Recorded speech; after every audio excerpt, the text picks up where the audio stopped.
And why would you be irritated? My guess is that, right, so you can absolve yourself of the whole thing. Like, I don't want you to care about me because then it doesn't hurt when you stop caring. And I'd rather trade feeling good when you care about me. I'm happy to give that up as long as I can get rid of the hurt too. And if you sort of think about it, right, so like what's, and you can probably, I'm sure you did, make some logical argument that, and you even shared it with us, like, whether I'm dead or alive, like, it doesn't have to cost you sleep. Sure, right? yeah. Which is, like, objectively and logically, it's very true. It's also absurd. Right, so my next question is... Yeah, well, yeah, it's stupid because obviously people don't stay awake thinking they're going to intervene when something happens to you. It's because they're worried and they will sleep easier knowing that you come home safe. Yeah. And is it okay? Like, so, and then I'm sure in some part of your mind you're like, worrying less is better than worrying more. I mean, not necessarily. I guess it depends on what we're talking about. So, like, what's wrong with your grandmother worrying about you if you're out? Technically nothing, I guess. Other than it makes me feel weird, I guess. Yeah, there's not really anything wrong with it, yeah. Okay, well, of course there is. Well, what feels weird about it? Well, it's irritating to me that now instead of just keeping track of myself, now I also have to keep track of somebody else's feelings about where I'm at. So now I'm, like, managing multiple people's stuff when I'm trying to, yeah, I guess, like, live my life, yeah. Okay, so that's a whole other thing. Okay. Right? So what I hear there is a lot of responsibility for other people's feelings. Mm-hmm. Yeah. I usually don't want to be. Yeah.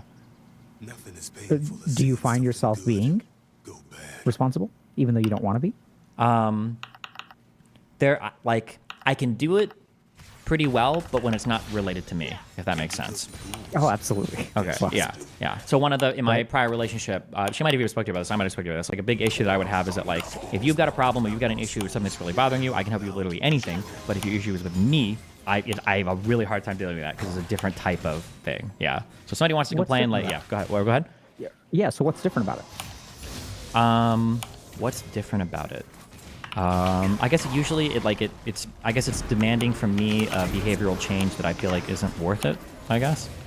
So in the grandma example, it would be like, do I need to start coming home 2 hours earlier and then sacrifice anything that I want to do tonight because it assuages your worry? That feels like a behavioral change that I have to make that's being dictated to me by somebody else's, what I would feel like are irrational feelings, I guess. That sounds really cold or dumb. Where does that self-judgment of your stuff come from? I'm so, What do you mean by self-judgment? Or what like stuff? So you do this thing where it's you don't do this often, by the way. Uh-huh. So when we talk about other things, you'll oftentimes add caveats, but they're not personally directed. Right? So you'll say, like, oh, like, I have this belief, but it's very possible that, like, other people don't have this belief. So you're very good at caveating, but the caveating isn't about you. In this case, you frequently judge the way that you see your thoughts as cold or dumb. Yeah, I guess the issue is that I feel like my internal drivers, when I'm talking about my relationships with other people or my relation to other people and the behaviors and everything, I make statements from my perspective. But I think I've spent so much time in my life kind of trying to pull those back or realize that, like, I think this thing, but this is not normal, so I have to be aware of that. So I'm just trying to, like, peg that. So when I say it, it's probably, I think that's just what's coming out. This is subtle, okay? So that's why I recognize your useful ability to second guess your thoughts. Yeah, a really big manifestation of that would be I have a really hard problem with compliments for somebody I've been with for a long time. So if my partner compliments me, my immediate thought in my mind is like my partner might say, like, oh, I think you look very handsome. And I'm thinking, like, yeah, no shit, we're dating. Of course you think I'm handsome. Why? I don't need you to say that. But I know that's a stupid thought. It's not really a stupid thought, but I know that in the other person's mind, you want to hear, like, compliments and stuff from your partner because it makes you feel good, because it reminds them of how they feel about you. Like, but so I'll have a thought, but I know that it's a very, like, not ordinary thought. I say it's stupid. Maybe I should just say it's not ordinary. Or other people don't think like this, so I can't project that. Is I think what I'm doing. I think when I'm caveating or when I'm hedging or when I'm self-judging, I'm just saying I'm trying not to project it. Yeah, go ahead. Yeah. Okay. Okay. Yeah. Sorry. So I'm going to ask you a couple of questions. Go okay? for it. Like, this is Sorry. Because I love you, bro. Yeah. This is gonna make you sound stupid. Okay, But yeah, I'm go gonna for it. ask you, okay? Yeah. So I recognize. Okay, so first thing is Mm-hmm. when someone.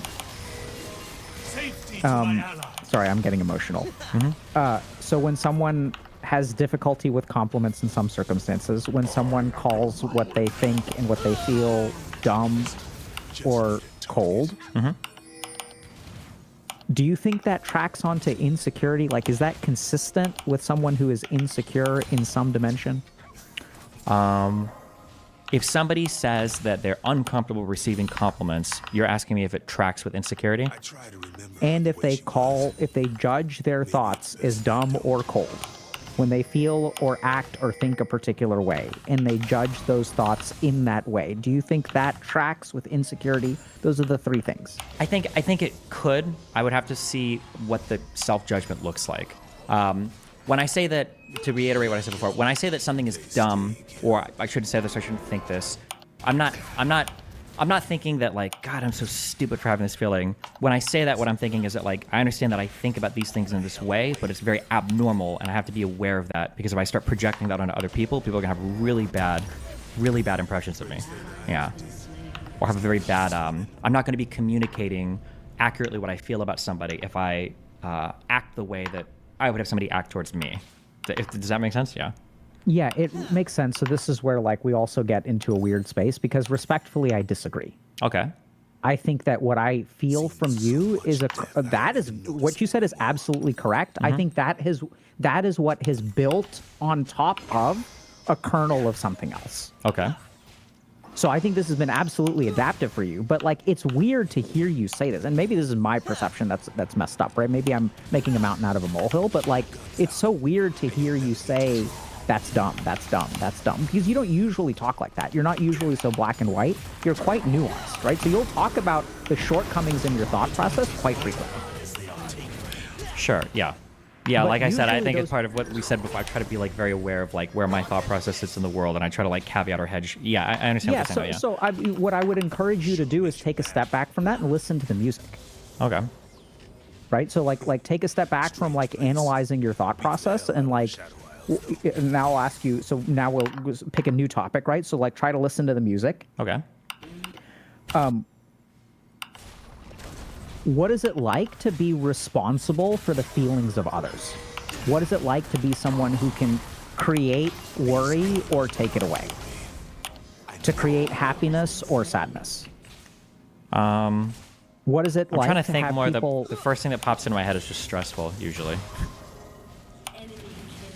So stressful is an umbrella term Okay. that is commonly used when people are somewhat alexithymic, which means colorblind to their internal emotional state.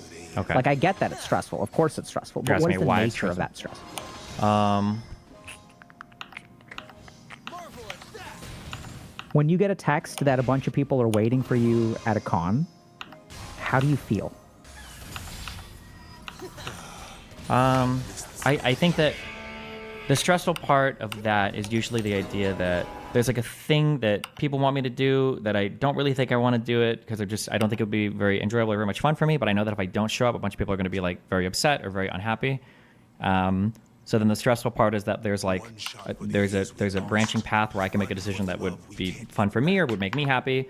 But if I make that one, a bunch of people are going to be upset or disappointed or whatever, or I can make the other decision, which is going to be irritating to me, but it would make all the other people happy. So I think that dichotomy is something that is what results in the stressful feeling. Is that not deep enough, or is that too abstract still, or? Yeah, it's okay. Don't worry about. Okay, sorry, I'll gotcha. no. It's good. It's good. Sorry, I could be doing this better for sure. No, you're fine. So look at you protecting my feelings. No, shut up. You don't even protect your fucking feelings, okay? Fuck off. You're not fine, okay? I feel very upset now, okay? Okay. There's a chill in the air. Look at you when I call attention to the fact that you're doing something kind for me, laughing it off and tell. Yeah, I making a can't joke ever of it. accept compliments. Yeah, that's, like, You a can't. horrible, Oh, stupid. Yeah, it's really so bad. It's hard, really stupid. isn't Yeah, it? it makes me very Yeah. uncomfortable. I don't know why. This is a really dumb thing as well, yeah. You did it again. Yeah, because I should be able to accept a compliment. I don't know why I can't. It's very Should stupid. be able to. Yeah, I should be able to, yeah, without it feeling weird. What makes it hard? I truly have no idea. It's like Okay. it's a super like that's like hitting my knee and asking me why I just kicked you. Right? It's like a very reflexive thing. I don't know. Yeah. it's Okay, very okay, annoying. okay. Are you? Is this conversation okay? Yeah. Are you sure? Yeah. Okay. You would be able to tell me if it wasn't, right? Yeah, I think so. Okay. I'm trusting you there. Okay. I can't. No, read I your understand. mind, Yeah. Steven. I don't think I've We- ever we- had a conversation that I'm not okay with, so it's hard for me to imagine if you were bringing up something that wasn't okay. But I think I would just say like, yeah, we should talk about this offline. I think I trust you that if I wanted to talk about something offline, I think you would tell me. Yeah. Yes. Mm-hmm. And so I know we've had that channel of communication in the past. So just okay. So I feel good. Yeah. Okay. So let's go back to. So when a bunch of, so now you have a choice between their unhappiness and your unhappiness, Yeah. and which one do you choose? Oh, probably theirs. It feels like you described so much of my life. Yeah. Whose unhappiness are we choosing between? What a horrible predicament. Yeah. Yeah, dude, it's rough, isn't it? Yeah. Tell me about that. I mean, obviously, yeah, that sucks. You're either letting down people that I guess ostensibly are relying on you for tell me something. a story. Tell you a About- story. Like, I want the story that, like, when you're like, oh my god, I'm choosing between my unhappiness and someone else's unhappiness. Tell me that story. What comes to mind?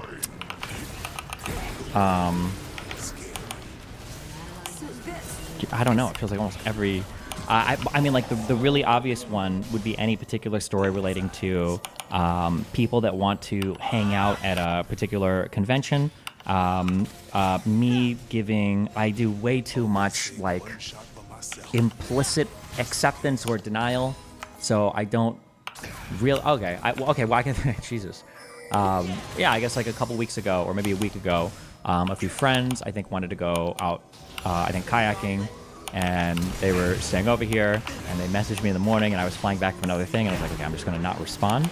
And then when I flew in, they were like, oh, like, are you coming out? And I'm like, oh, well, I don't know, I might need to stream, but I didn't actually like say no. And then I kind of just like push it forward or kick it down the road until like, oh, well, it's too late to go out now. Oop, well, I guess I just have to do this now. I'm gonna go work.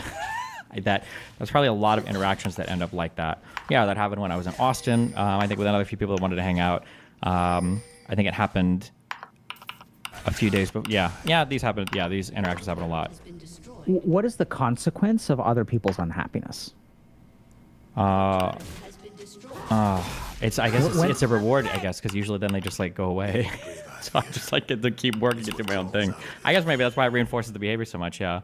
But I guess usually if Okay. other people are unhappy, then ideally, I guess, or hopefully they rely on you less and less for kind of like any sort of like stuff for that there, and then I just continue to navigate. Okay.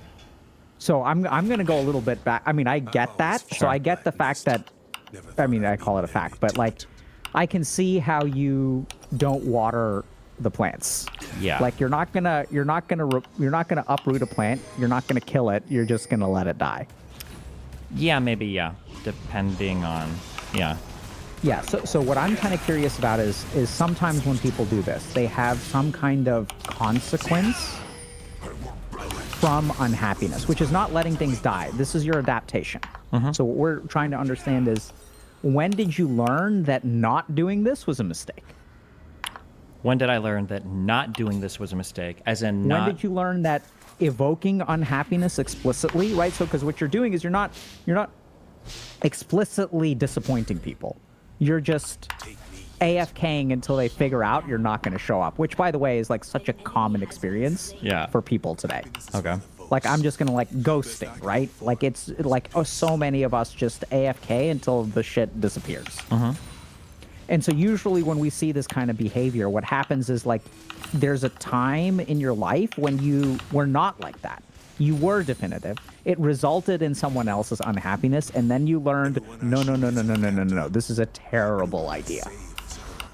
Because if you want to change the behavior, and we haven't even decided that you do yet, but I think you do, we have to understand how you learned this lesson in the first place. It's about unlearning, not learning. Sure. Screaming. So So then... are there times in your life where you've made people unhappy and you've been really punished for it? There's a right side of the wrong side.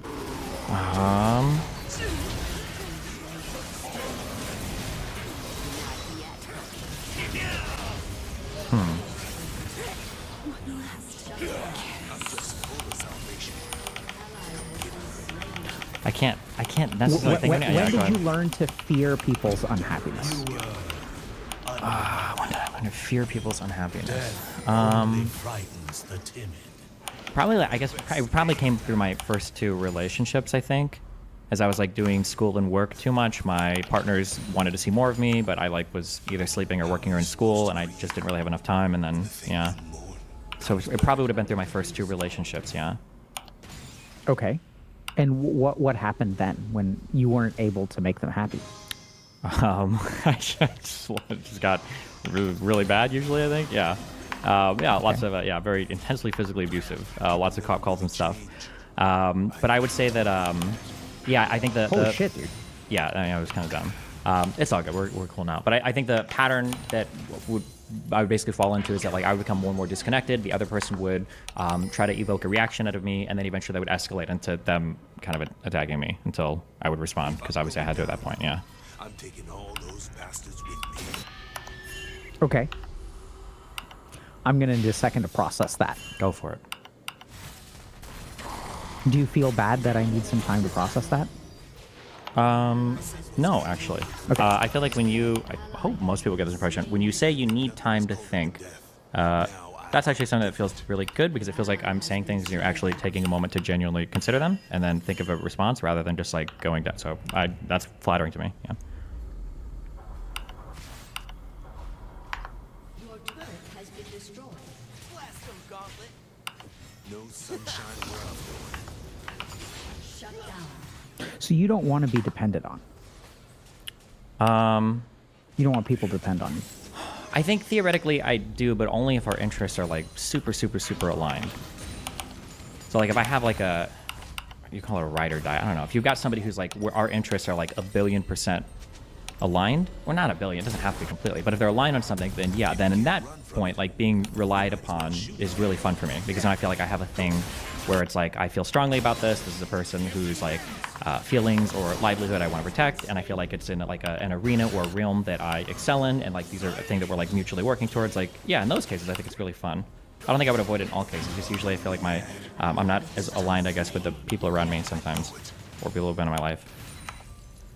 So I'm kind of confused. I think that makes a lot of sense. Like when you describe it, it makes a lot of sense. There's some things that I'm confused about, because Yeah. when I hear about a lot of your impactful relationships, I would think that those are the ones that should be ride or die. So the traditionally your most potent or important relationships, romantic relationships, parental relationships. Do you have siblings? Yeah. I'm not very close to any of my family, but I've got like 6 See, brothers and that's sisters. what's kind of weird to me, right? Is that like when you say like, okay, like ride or die. So who are the people that normally in a normal life, and sorry for being judgmental and saying your life, I don't think your life is abnormal. I'm Oh, just it was saying very abnormal. You're in- fine. It's okay. Yeah. you know, like we think like, okay, who's ride or die? Like your parents are ride or die, right? Like they're the ones that are behind you 100%. Your spouse, your siblings, your boyfriend, girlfriend, like these are the relationships that should be ride or die. But for some reason, the ride or die and those don't overlap. Like it feels to me like those are like there's no Venn diagram there. I mean, like my parents and my little sister, which is probably like my immediate family, I would say, because all my older siblings are from other marriages, so they're like half siblings. Like, I think my parents would do anything for me. Regardless of mistakes they've made growing up, like my parents, and I've done. Hopefully, I've tried to do quite a bit for them over the past couple of years, and I think my little sister's similar. We're so different. We're just so different that yeah. I think if like my life utterly fell apart and I was homeless and I like called mom and dad like, Mom, Dad, I need to live with you. I'm like, my life. They would like, my mom would be super happy. She'd be like, yeah, Stevie, come back. Yeah, my parents like, super love me. I know. And then even my little sister, I'm sure would do, yeah, what she could. Yeah. How are you so different from them? Like, how did I become different, or how am I different, like in characteristic, trait, quality? I was thinking more of the latter, but latter. either one. I don't know. I feel like, do you know like color temperatures on lights? Sort of. Like I don't know I'm like a what- 6,000 degree. I'm like a very cold, sterile. Like when you talk to me, like I'm very like dry, witty, sarcastic. Like intelligent, like biting, like that's kind of like my character, like maybe like a porcupine or a hedgehog, like that's how I feel. And I would say that my family is very much like the conservative, religious, loving, like mom is always like baking cookies, and you know, like they try to go to church, and you know, like those, yeah, just very, very, very different in almost every regard. Like if you saw me with my family, I think most people that have seen me with my family think I'm like adopted. It's like, this is, yeah, insanely different types of people. So it sounds like you're just, you know, and it's nice to hear that your parents, sounds like there's a lot of actually love both sides. Yeah, I think they're loving people for sure. Yeah. Like the one of the biggest distillations and differences of behavior would be like when I go to clean up, like I'll take a trash bag and I'll go through my apartment. If I haven't used it in 2 months, I just throw it away. I think my mom has every single thing any of her children have ever written on since birth. Like that's, yeah, just in terms of differences. Yeah, we're just very, very, very different people. Yeah. Different people, but Yeah. it sounds like there's a lot of love that you can count on them. That there's a lot of good stuff there. Yeah, for sure. So, kind of going back to like these social interactions and stuff, are you don't want to be dependent on, so you're okay being dependent on in ride or die relationships, but how does it feel otherwise?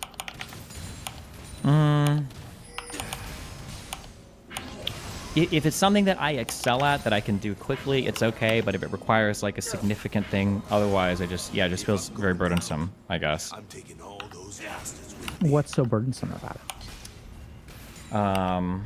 What's so burdensome about it?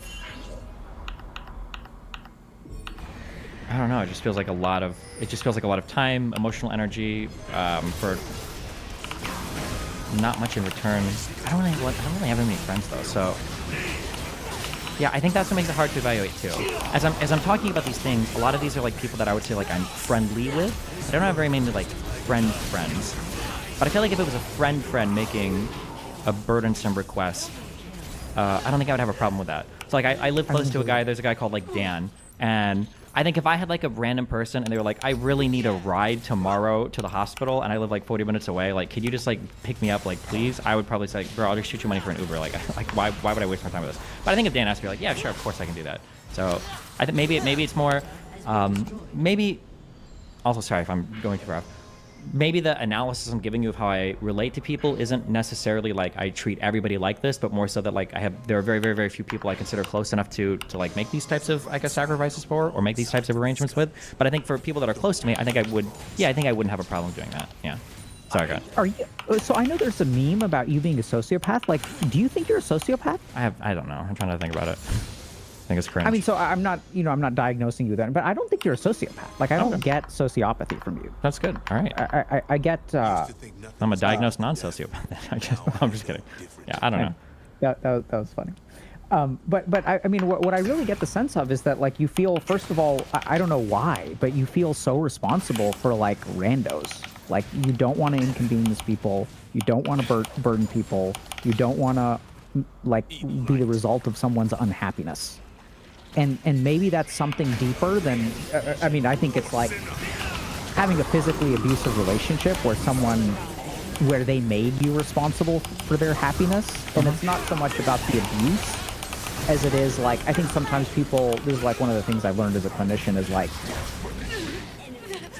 you know, when I work with people, oftentimes it's all the stuff leading up to the abuse where the real damage is done, right? So when things get abusive, it's like things are untenable, but it's like all the ways that you get shaped up to that point. Does that make sense? It's like all the little compromises that you make, all the little like, because it's not fucked at that point. It's like trying to make things work, and you give of yourself, and you give of yourself, and you give of yourself, and you start to like shape yourself into what they want you to be. But since they're so demanding, it's never enough, and then things escalate, and then you're like, this is crazy, I'm done with this. Yeah. But that shaping happens like even before that. Yeah, 100%. I can definitely sympathize or empathize with that point. Like if I was outside a bar and I got into a fight with some dude and, you know, he ends up kicking my ass or something, like at the end I'd be like irritated.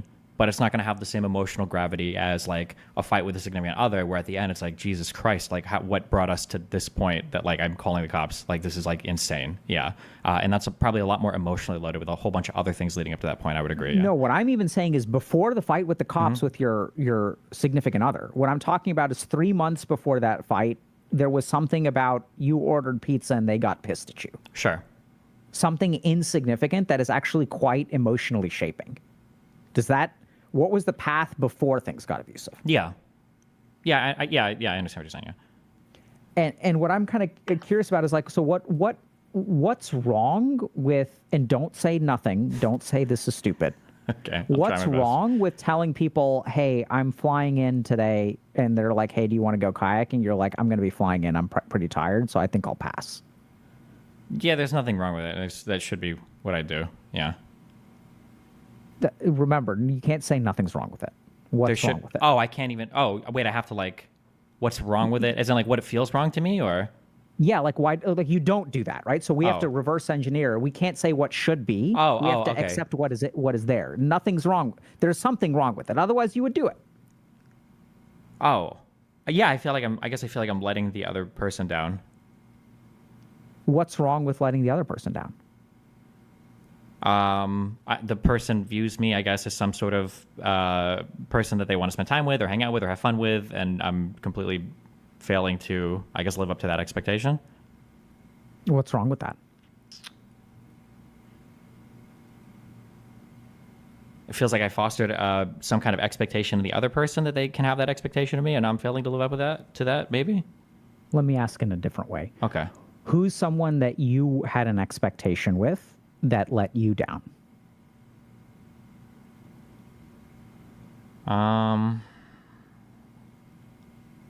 Who's someone that you wanted to hang out with more? I don't know. I never ask. I just never make requests to people. It's a bad character trait of mine.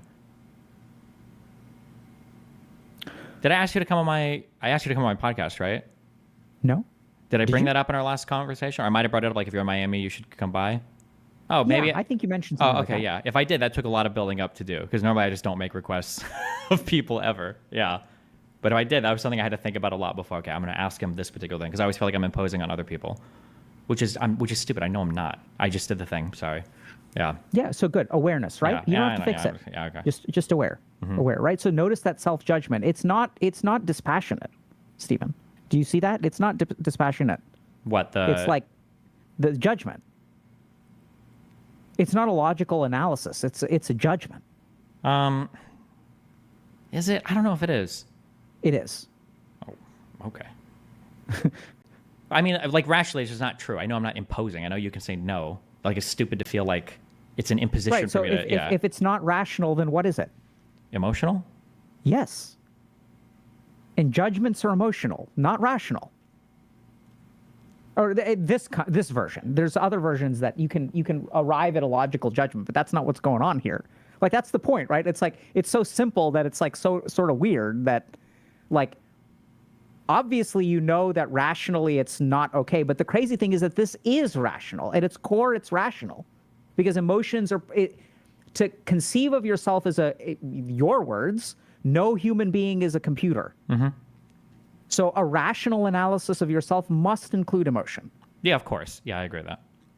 right? Your words. And so this reaction that you have is very reflexive. This is a vasana. It's a mental habit. Mm-hmm. It is something that in CBT would be called an automatic thought. Okay. So let's kind of go back to this, because I mean, I think this is like, to me, there's a couple of really important things here. So, and I don't think you're sociopathic. Once again, I'm not clinically evaluating for antisocial personality disorder, but Okay. what I see is a lot of your coldness is actually like kind of compassion. Like, there's another weird angle to this, which is that why are you so sensitive to not making other people unhappy? Because you know what it's like to being on the receiving end of that behavior. Sure, but I feel like I don't think I agree with the characterization though, because I feel like if it was compassionate, I would just make the other decision and make myself less comfortable. I feel like at the end it just is about being selfishly motivated. Like, oh, I feel bad I because I'm think being a lazy. you've gone whatever. so far down the end, you've circumnavigated sociopathy and ended up in compassion. I don't know if I agree with that, but I'll take that. I know you don't. So let me sure. toss something out. Yeah, okay. go for it. I'm not saying I'm right, by the way. No, yeah, This is that's fine, Okay. So, like, did you want your dad to come to your music performances? I feel like the deeper question isn't like, did I want them to come? Maybe it would be like, did I want them to come? Does that make sense? Because I think Yes. genuinely at the end, I don't really think I did. I didn't really care much about it, and then I would get annoyed if they'd show up because I feel like they're just there. Actually, no, I have been down the street before. I think the thought was that like I want somebody to come or I want somebody to do something, but only if there's like a genuine interest in the thing. Recircling, when we talk about compliments, and I don't genuinely like compliments, I don't like compliments because I feel like a lot of them are given in lieu of something else or to express something else. So, for instance, let's say that I have a partner and we wake up and like, oh, you look really handsome. It's like, yeah, okay, that's like how I always look. Like that'd be whatever. But like, let's say that we dressed up to go out somewhere nice and like, oh wow, you look really handsome in that outfit. That would feel better because it's like, oh, I feel like it's a genuine thing that you're actually saying, and it's not just like an out of hand expression of some random emotional state you have of me that like means nothing to me. So like if a parent showed up to a concert and they were like, wow, you played so well, I'd be like, okay, thanks, mom, your dad. Yeah, obviously. But if they came up and they said something along the lines of like, wow, like I've heard you struggle with this piece for like 2 weeks and you nailed this solo on this piece here. Good job. That would feel a lot more fulfilling. It's like, oh, you are genuinely noticing what I'm doing. You're genuinely having an interest, and the compliment is reflecting that genuine interest in that thing. Yeah. Maybe that's everybody with compliments. No, that's not everybody though, because people like random shit all the time. But I think that's how I would, yeah. Yeah, so see, there you did the second guessing or the self-analysis, but without judgment, right? So there was no I'm dumb for thinking that. Yeah. So next thing to consider, so it sounds like the compliments have to be filtered through your own perception. For me to like them, yeah. But that's probably normal, right? I mean, I don't I think that's normal. Yeah, they have to hit you. Yeah, because if I were to walk up to a bunch of random girls, I'd be like, wow, your boobs are so nice. Like most girls are like, I don't appreciate that. I'm like, well, that's because you're filtering through your perception. It would just be not appropriate. No, right? but Yeah. I mean, my point is that like, so no, I don't think that's normal. Okay. So it's common, sure. But I want you like, so the whole point of a compliment is like, this is what I think about you. It doesn't have to be tempered or filtered through what you think about yourself. Now, I think it's very common. Can I hit on that for a second? Yeah. Okay, because I haven't considered this before, maybe, or this thought popped in my head, so I haven't like. Maybe I feel like when somebody compliments me, and it's not a genuine compliment, it almost feels like somebody's making a deposit that they're trying to withdraw on later, I guess. So if somebody gives me that compliment about like the music thing, or like they've like a genuine noticing of something and they've said like, oh, blah, blah, blah, like that feels like, oh, wow, you noticed something that's really well. If somebody's just like giving me like a random whatever, it feels like a social nicety or some transaction or some deposit that I'm going to have to like, okay, well, you said this, so I guess like somebody got me a gift for Christmas and I have to get you a gift back. I think maybe that's the feeling. It feels like a little bit more transactional or less genuine, or like there's some other Feels like a debt. Yeah. Yes. It's a burden. Yeah. So that I think is definitely tracks, right? Because like burdens you don't want. You don't want to be you don't want other people depending on you. You don't want to owe people things. You want to be independent. Yes. You don't want to be connected. Yeah. So I think that is there. I think there's another way to think about it. And these things aren't mutually exclusive, by the way. Mm-hmm. Which is like, I know it's kind of weird, but like, let's say I have, I'll use an extreme example, body dysmorphia. Mm-hmm. And you look at me and you see someone who is a 10 out of 10. Now you say that to me, and since I have body dysmorphia, I dismiss what you say. Right? So this is like filtering a compliment through my own perception. Now, is this common? I don't know what you mean by the word normal. Is it common? Quite. But I don't think that, I think that generally speaking, and now we get to this thing again, that is also common in people who have an insecurity. So when you feel insecure about something, you have difficulty accepting compliments about it because you're filtering it through your own insecurity. Okay, can I ask a question on this? When I'm complimenting people, or when I'm like, I think about this a lot in debate for persuasion, for instance, but even in like in warm relationships, when I'm complimenting somebody, I'm almost always thinking of it from, I try to think of it from their frame of reference or from their perspective. So if somebody is, let's say somebody worked on an art project, and where I'm at in my life right now, the things that I value the most are, can I get a 24 to 48 hour turnaround on an email, and how reliable are you? These are like the two most important things for an employee to be. So let's say somebody finishes an art project and they got it done like really quickly. If I looked at that art project, and I know that that's to them not what they're thinking about. That's not what they value the most. They value like the artistic merits of what they've done. If I was going to give a compliment to that person, I wouldn't compliment them on the thing that I appreciate. I would compliment them on the thing that I think they appreciate. So I wouldn't say like, wow, I can't believe you got this back to me in a day. Thanks. I would say something like, wow, this looks like really good. Congratulations. Or like, this is like a really cool art piece, because I think that they would value that comment more. Do you think that's like an ordinary way of like how people compliment each other, or a thing to consider, or is that bad or good? Or what are your thoughts on that, I guess? Yeah. Yeah, beautiful. Okay. So I think it is an ordinary way to compliment people. And there's a beautiful way for us to get past a slice of whatever the fuck is going on. Okay. Which is, I think you should stop doing that. So I'll tell you a story, okay? So I was once working with a pro gamer, and this pro gamer was up and coming. And they would sometimes travel to a different region of the world to boot camp, where there were lots of tournaments. And we were talking about when this person would play with the top tier pros. This person is arguably like a tier 2 pro at the time. They would talk to the top tier. They would play pub with the top tier pros. And then if they ever made a mistake in the pub, they would feel so bad about themselves, because these are the best players in the world that are seeing this mistake, and they must think I'm like shit. Right? Like, because I'm making these shit mistakes. They thought I'm shit, I'm shit, I'm shit. They're seeing me for shit. Not surprisingly, this person was also quite toxic in pubs in their home region when they're streaming. Mm-hmm. And so one really interesting thing is that the way that, and you've already sort of figured this out, but we let's just state it, which is like, see, the way that you interpret other people's compliments has to do with the way that you give compliments. This is 101. Like human behavior 101. If I give you, so some people value, let's talk about gift giving. So some people like the monetary value of the gift is what's important. Okay. For other people, it's the thought that counts, right? So I will give gifts based on my internal compass of gift giving. So, and it's both ways. When I receive a gift, I interpret it this way. And when I give a gift, I'm using the same rubric. Does that make sense? Yeah. So one thing that I would encourage you to do is start complimenting people for what you value, not what they value. You can do both, but at least do one.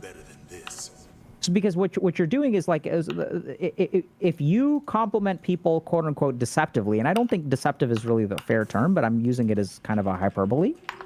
Then when other people compliment you, it is more likely to be interpreted as deceptive, because that's the rubric in your mind.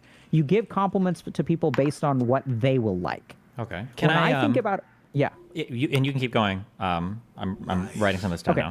now. But I have a really big question. You can keep going if you want to take a pit stop here about that deceptive thing. That's something that I have a really hard time dealing with. But we can put a pin on that and come back if you want. Yeah, let's put a pin on Okay, it. go. So I think it's the same thing. Well, I'm Okay. leading there. Okay. So what I've come to realize is like authenticity goes a long way. That's the most important thing. And sometimes you'll be amazed at how much it can change people, because see, right now we're talking about their self-perception. You're feeding into that self-perception. We're all playing the game on their perception. Mm-hmm. We're filtering things through their insecurity. We're all thinking about what's in their head. The beautiful thing about an authentic compliment is that you are pulling them outside of their head and into your head. When someone values their artistic merit, they may have never thought of themselves as professional, reliable, or timely. They're not in a STEM field, right? Those are the things that STEM people value, or people in finance. What you value about another human being, if you authentically share with them, it's maybe not what they're looking for, but you will be amazed at how it can be worth twice as much. When someone thinks they're ugly and thinks they're smart, they get a lot more out of being told they're beautiful than they do from getting told that they're smart. They may be confused by the beauty, and that's why the authenticity matters. And in the same way that you sort of talk about, if someone says something with a lot of like flavor to it, right? Hey, I really appreciate, and you did this when you like kind of talk about this conversation with Sneeko or whatever, like you authentically share what I appreciate about it. The value comes not from what I think. I mean, maybe you were doing it with me, but I don't get the perception that you were telling me that because, like, I value that. I think that was genuine appreciation for something. That's what I received. That's what I heard. A little bit, yeah. It was that's like a golden zone compliment where it was something that I valued, but I hope it's something that you value. So it goes back to that when I was saying like when the interests align, like everything works out. Yeah, really so well. so golden zone is great, right? So when you can scratch both of those itches, fair enough. But I would encourage you to start giving people compliments that are more about where you come from. Okay. So I learned this lesson one day when I saw one of my mentors compliment an old lady about their appearance. And this is a psychiatrist, and it was just eye-opening to me. Because I see these old ladies that are out, right? And old ladies are usually dressed up. If you don't pay attention, you won't notice this. I'd never paid attention to this before. I worked at a casino, and the old ladies that would come in, they'd always have like these cute dresses on and their purses and Right. earrings. They're so careful about their appearance. They put so much time and energy, and what we see is their age. Right? We see someone who, and so we don't compliment. Like we as men oftentimes will just compliment people based on our genitals. Sure. Or what we think is hot or whatever. There's all that mating and compliments get tied up so much for us. It's a mess. It's such a mess. And to take a moment and appreciate that, wow, this person got together or woke up today, looked in the mirror, they're like 70 years old. They picked this particular hair clip with this particular earrings and this particular lipstick. This is an ensemble of intention. And to recognize and appreciate that, and to even look at that. Right? And this falls a little bit more potentially into what you're saying, which is telling people what they want to hear. But this person genuinely appreciated the effort that went into this. Okay. And it was like really opened my eyes. And I think whatever you receive from other people is your brain kind of works the same way. And so if you change what you give, your brain will automatically change what you receive. So you think, so the hypothesis here being that if I were to genuinely compliment people on the things that I appreciate, you think that I would receive their if I compliment people from my appreciation, from my frame of reference, I would start receiving their compliments better even from their frame of reference? Is that essentially what you're saying? Absolutely. Right? Now it's no longer filtered through your insecurity. Huh. Okay.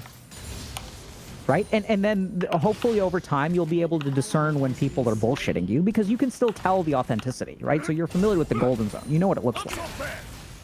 And so when people are BSing you, I think it'll help a lot because then the other cool thing that will happen is when you start complimenting out of authenticity. Are you expecting anything in return? No, I'm not, no. All right? So once you start giving without expectation, you can receive without expectation. It's both ways. I know it. Right? So right now when you compliment someone, and I think this is why people will allude that you're I don't think you're sociopathic, but third time. Thanks. But, you know, I think it's like because you're kind of playing this game and you had to learn how to play that game, I think, early on, right? So like the other humans, you didn't know how they worked because you were a 6,000 hue whatever in a porcupine, and they're like otters that are snuggling with each other. Right, so you had to like learn this way of interacting with the humans because you were a different kind of kid. And so I think that a lot of you know, it's crazy, but like these old spiritual traditions always like talk about the benefits of things like compassion and stuff like that. And then they also say something weird. We think compassion is about making the world a better place. It's not just about making the world a better place. It's about making you a better person. To practice compassion and forgiveness changes the way that you receive what the world gives you. And everyone is so caught up circling back to what we originally talked about everything that's wrong on the internet that we stop looking at ourselves. We stop looking at like, let me just be genuine with another human being. Let me offer what I have without expectation. And then you can receive what other people have without expectation. It becomes joyous. Because right now, think about what you're doing to your life, Stephen. When someone does something nice for you, instead of enjoying it, you feel burdened and indebted. Like, what the fuck? Like, kindness from another human being increases your burden? No wonder you don't have many friends. And now there are certain beautiful things that you've been able to accomplish. There are certain relationships that you can create that bypass this mechanism. An ally has been slain. Ride or die. My parents love me no matter what. My mom would be thrilled in fresh-baked cookies. Right? So you're not busted. You're not screwed up. You're not ill or anything like that. This is normal. All human beings are like this. Everyone, their mind gets shaped without their knowledge or consent. Yours has been too. Mine has been too. So I'd say try to change a little bit about what you put out into the world, and it'll change the way that you receive what the world will give you. And the beautiful thing is you'll be able to, when someone compliments you for something, even if you don't believe it about yourself, you'll be able to receive it and it can improve your day. Last thing is that there's a lot of stuff about this whole like insecurity, like being responsible for other people's happiness. I don't think that that is directly related to this. I think that's a different thing.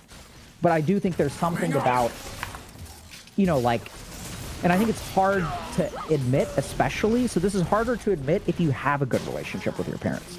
Easier to admit if they're abusive.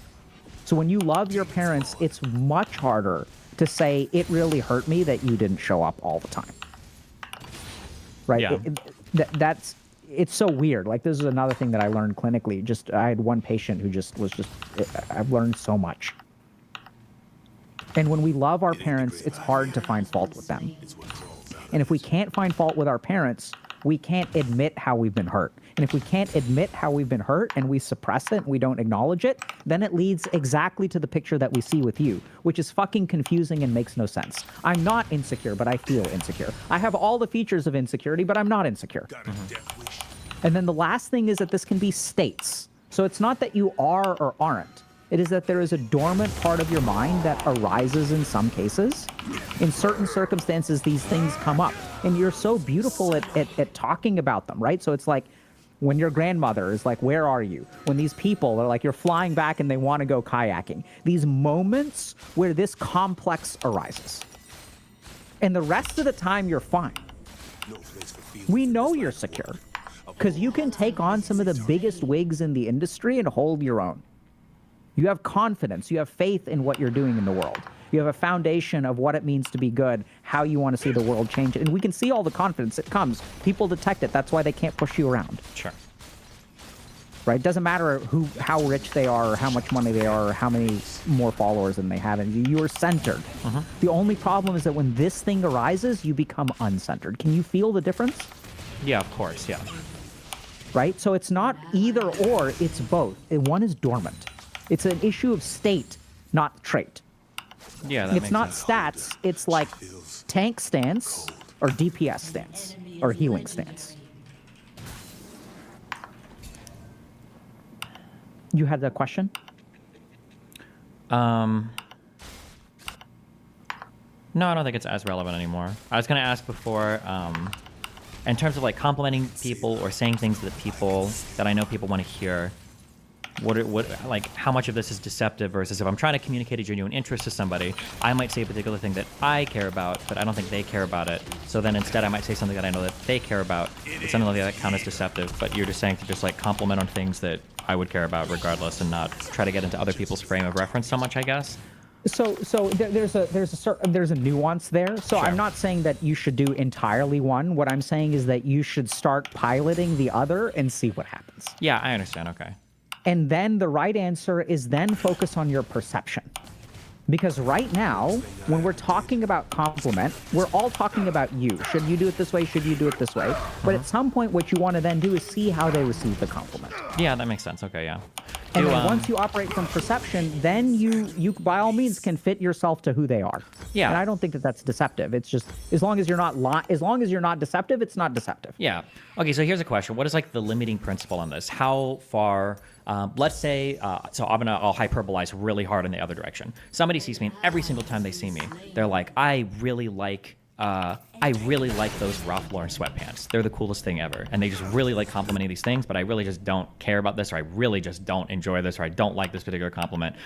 Do you, I guess from a personal development level, would you try to always receive every single compliment as well as you can and always be appreciative of them? Or do you start putting up some line somewhere, like assuming it's not like an insulting thing or a horrible thing, but like how do you moderate that, I guess? Does that make sense what I'm asking? Yeah, I think I understand what you're asking, and I think it's a relatively unimportant problem to solve. So let me share with you what I mean by that. Okay. Yeah. So like I'm with you that now you're asking about the extremes. So that's where like I think my focus is not on the top of the mountain. Yeah. It's like on this next step. Or even like I'm using an extreme to test the principle, I guess. I'm just thinking in terms of like logical, whatever bullshit. But like, so for instance, I guess to ground it out more realistically. So in my life, This is an issue I have in a lot of relationships. I almost, for every partner I've dated, I think my partners are beautiful. I like them all the time, regardless of how they look. I don't care at all about like compliments about my physical. It means absolutely nothing to me. But that seems to be a big sticking point for a lot of people. People like to be told that they're beautiful. People like to say that their partner is pretty or handsome or whatever. Would this be a thing where like I should say like, hey, listen, just don't say this about me, or do you just like would you say that like, oh, well, you should learn to just take those compliments, be happy? That would be like a more grounded example, I guess. Yeah, beautiful question, right? So what I would say is a couple things. One is that you could ask this person, you know, Has been slain. can you help me understand why you keep on commenting on my appearance? Right? Okay. I feel secure in the way that I look. Like I don't need to hear that kind of thing. Like I'm with you. I think you're beautiful. The way that you act towards me makes me feel like physically attractive. Yeah. You know, so I don't need to hear that. Can you help me understand what makes you say it? So I would start by understanding, because anytime we're talking about, so there's a couple layers here. The first is what we're doing in your mind. So this intervention is not about your relationships, it's about you. It's about changing the way that you interact with other people and changing the way that you receive others' interactions. Once we add another person to the equation, then we enter the realm of perception, then we enter the realm of compromise. So I think it's totally fine to start to investigate some, but then practically, and we'll get to your extreme example, by the way, Sure. which is not actually, I mean, it's extreme, but I don't think it's useful, but there is a real answer there that's important on some level. Yeah. I don't really care that much about the extreme. I'm just curious, like, how you limit, like, yeah. Yeah, so I don't, and then the next thing is that you just acknowledge that, okay, like in this person's life, it is important for them. And this is the key thing, right? So we're going to work on you. And once you yourself are settled, you can receive what the rest of the world sends your way. So it is important for my partner to compliment me physically. This is the way that they express their approval for me. This is the way that they strive to make me feel better about myself. And you can just accept that as it is. And so you were asking a question, the extreme example, right? So I recognize you don't really need that. But if someone was complimenting me every day, bro, that's has nothing to do with me. That has everything to do with them. Does that make sense on a simple level? Like if every time I saw you, Destiny, I was like, oh my God, Destiny, you're so great, bro. Oh my God, your beard and this and that. And you're so, like, that has nothing to fucking do with you, right? That is a projection from the other person. Okay. So the whole point is that, and this is where things end up, right? So if you want to know what the final optimal omega form of this is where we get close to moksha, or enlightenment. It is to be completely centered within yourself and not have this be affected by what is out there. I can say yes to kayaking. I can say no to kayaking. I can say whatever. I don't need to play some game. And if they're unhappy, it's to separate ourselves from the outside world, right? So their unhappiness is over there. I'm centered over here. I'm going to act in a way that I think is positive. And the beautiful thing that when you do that, you become very perceptive, because now you're not clouding things. You're not shaping their compliments. When you give a compliment, you can't authentically say something because, once again, klishta, your mind attaches all of these things. And when someone says, Destiny, you're so great, what the fuck? A compliment becomes a burden. Why? Because of klishta. Your mind attaches all of these things to that compliment. But that's not in the compliment. There may be a reality to transactional relationships. I'm not saying that. What I'm saying is that your mind should be able to tell the difference, and you will be able to. So as you become centered in yourself, you disentangle the self from the outside world, then you can perceive the outside world for what it is. And you will know instantly whether someone is bullshitting you or not. You will be able to see people. You will become the best lie detector. Because now your own mind, think about what lets people get away with lies. It's not that they're skilled liars. The best liar is someone who lines up their lies with the vulnerability of the other person. Yeah. So as you become centered, then it will become very clear. You can operate with freedom, without burden. You can act spontaneously. You can perceive what's going on and perceive it as it is. And so then in what to do, should I compliment or not compliment? Your mind will say, okay, this person, you know, I can say this authentically and it makes them feel a certain way. So I can offer this person this compliment on a regular basis. It doesn't do me any harm. I'm not trying to cultivate some niceness, and I'm not trying to cultivate I'm not trying to take advantage of them or groom or anything. What does it hurt me to offer if an old lady needs help crossing the street every time she crosses the street? What does it hurt me to help them cross the street? If someone else needs to hear that they're beautiful on a daily basis, what does it hurt me to tell them that they're beautiful? And then as you perceive, you'll also be able to see this is harmful. Now this person is becoming dependent. Now if I don't compliment them, I will ruin their day, right? You'll be able to see all of those things. It'll become very clear. And then you'll know what to do. It'll become easy. Okay.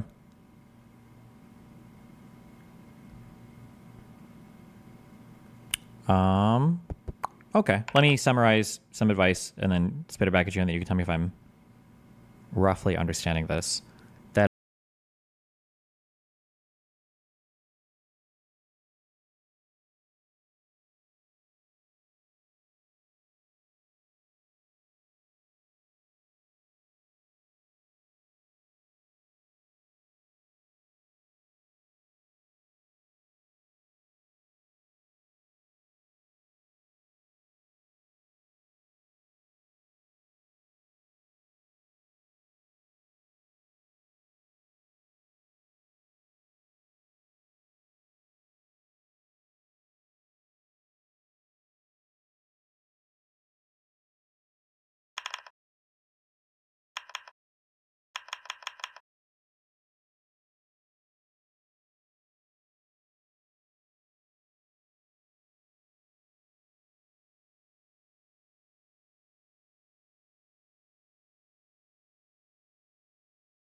This way.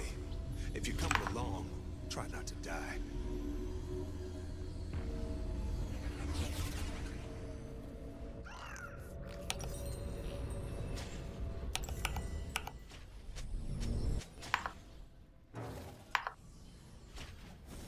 Welcome to Summoner's Rift.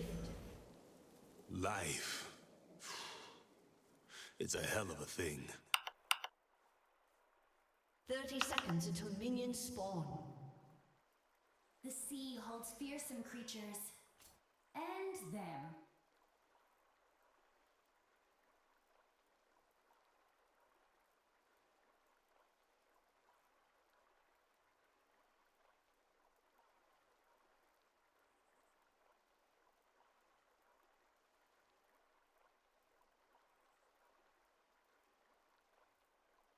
Minions have spawned.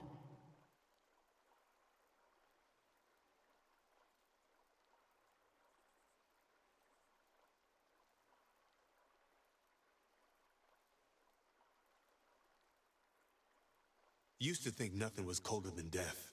Now I know different.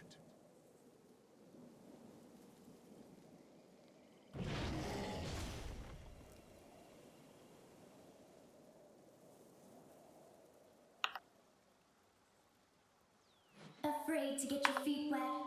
Tough talk for worm food. Whatever's in the beyond, I hope it's better than this. You pointing that pea shooter at me?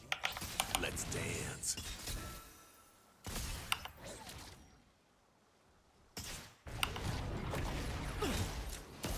Nothing as painful as seeing something good go bad.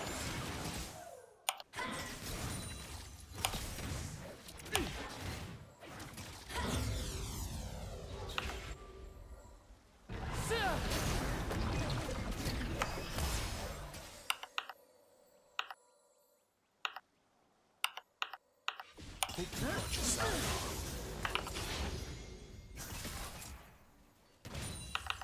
Swim at your own risk. We'll see how smart that mouth is when the heroin comes.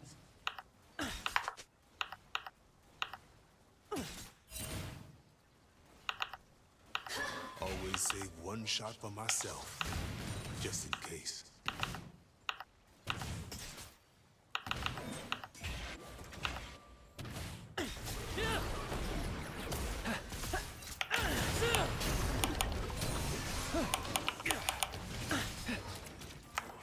This ain't war. War's in.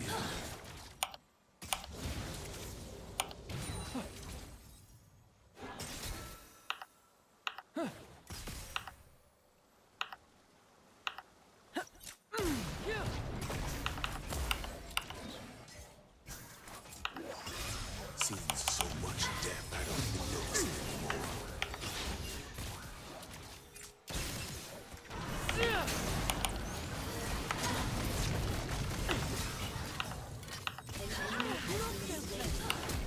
An enemy has been slain. An ally has been slain. An ally has been slain.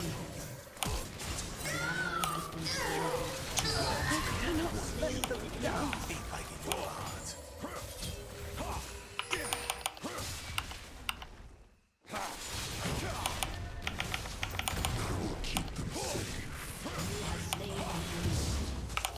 Trust me, you're better off.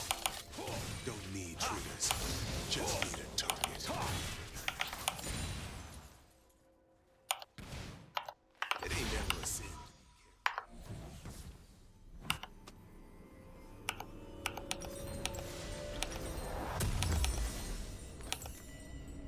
If you can't run from it, you might as well shoot it.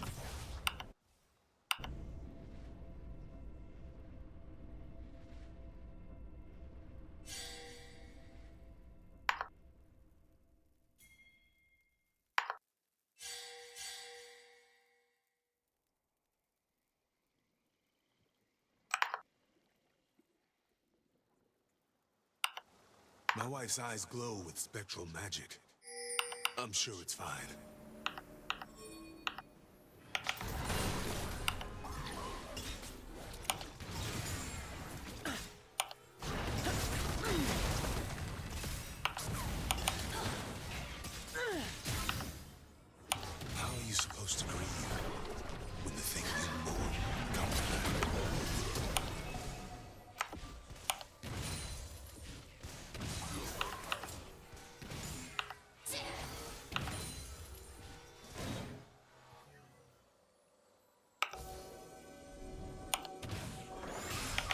Some call it magic.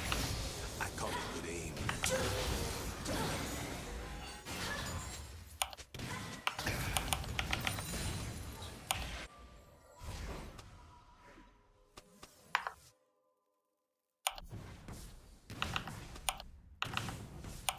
Everyone I shoot is her captain. Everyone I save is her.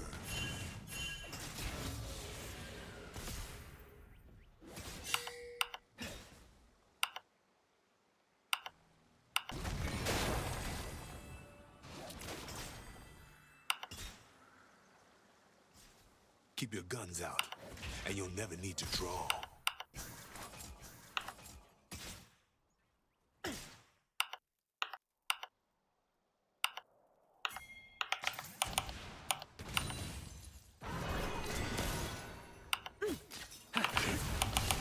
If I'm going down, I'm taking all those bastards with me.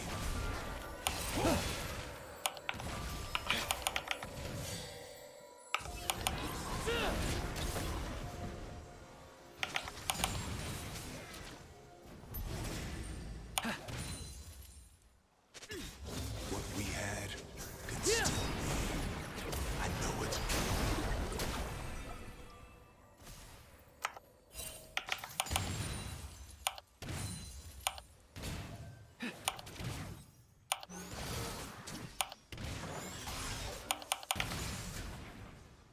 How do you kill what's already dead? With a fistful of gunlight.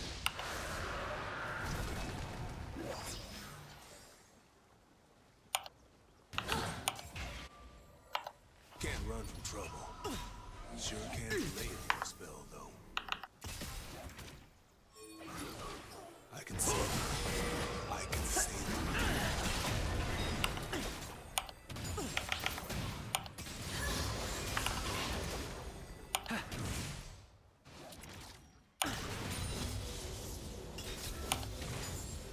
Boom. Headshot. Home is where I fight the dead. An ally has been slain. Trying to make like a raid. Think again.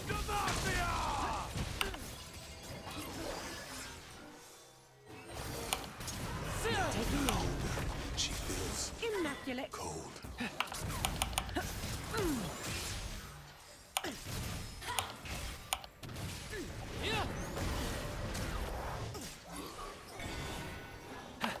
Sometimes. The hell away.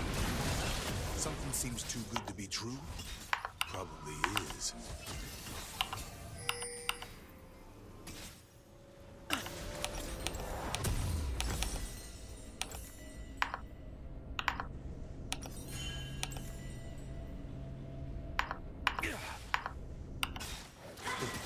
Strange beats. Beats the hell out of the Shadow Isles, though.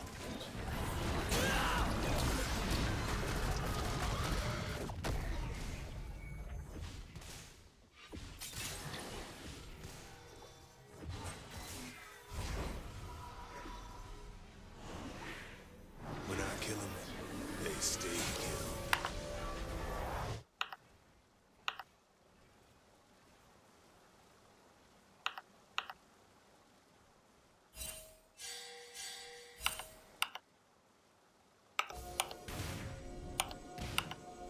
Sorry I gotta do this.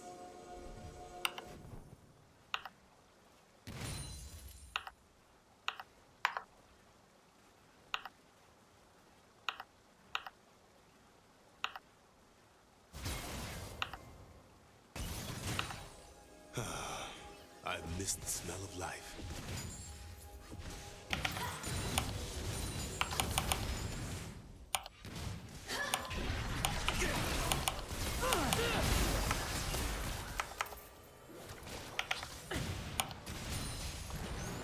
It's been this long without our souls, and you're bound to lose your own.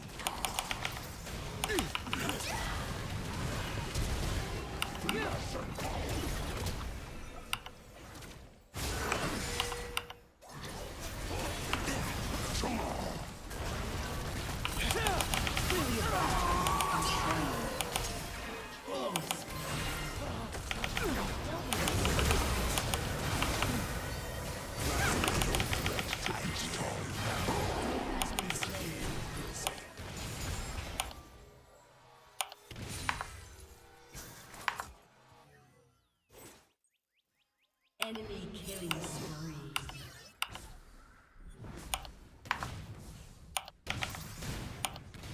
You stare into the mist, and the mist stares back.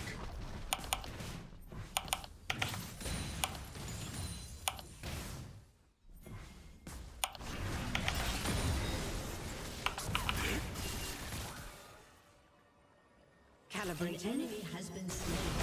The great I fear. It's what crawls out of it.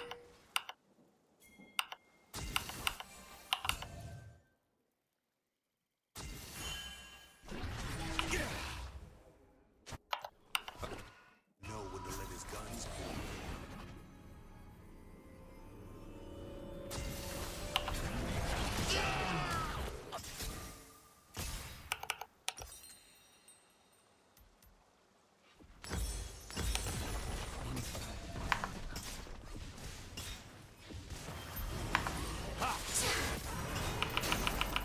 Time to die.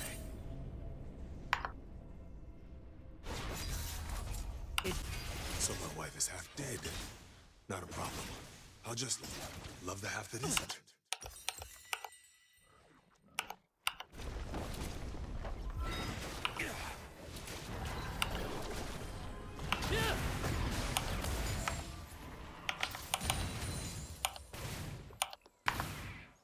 Bravest thing I ever did was getting up Killing this morning. spree.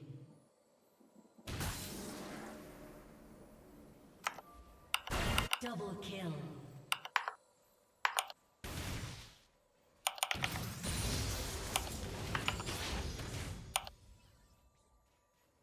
I don't do warning shots.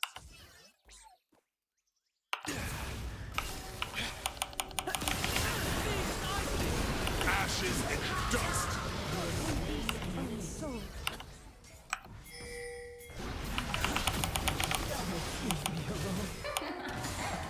They never get tired of dying. Fancy word for someone with nothing to lose.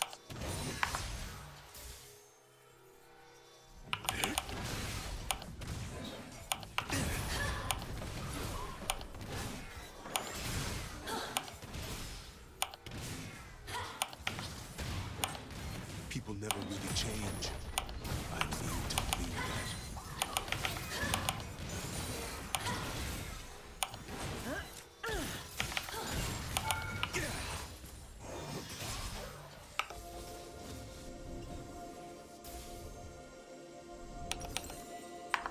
I've always fought the Black Unstoppable. Mist. Never thought I'd be married to it.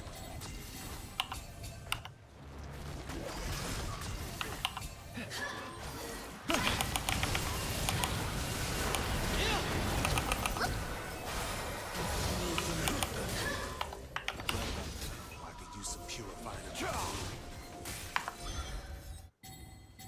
Happiness is for other folks. Best I can hope for is peace.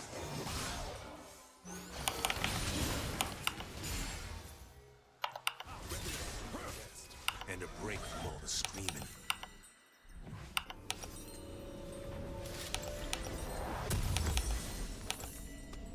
No place for feelings in this line of work.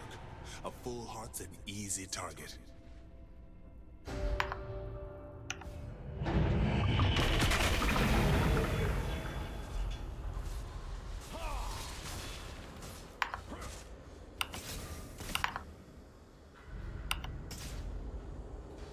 You can cleanse anything if you have the right Your ammunition. turret has been destroyed.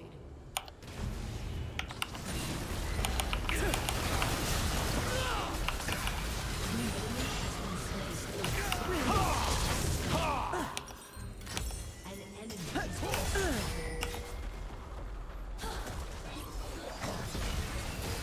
Fancy a treat?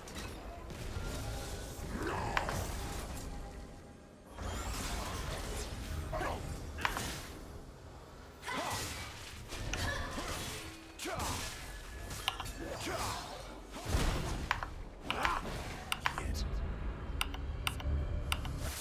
Flash fire! An enemy has been slain. There's a right side and a wrong side to these guns. Don't want to be on the wrong side.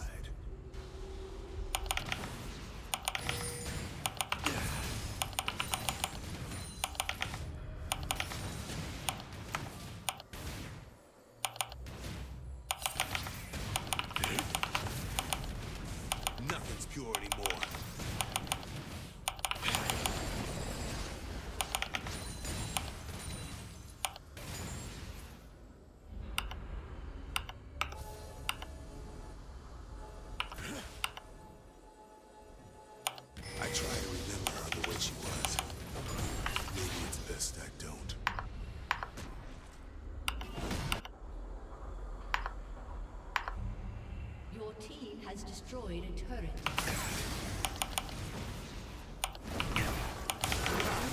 Oh, sinner! I'm done holding back!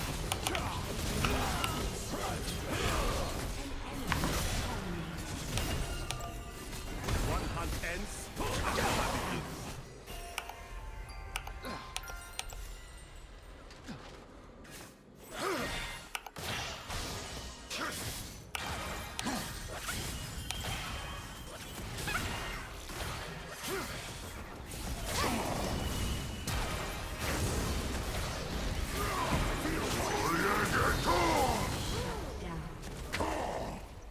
Beyond didn't like it much. Strange place. Beats the hell out of the Shadow Isles, though. An enemy has been slain.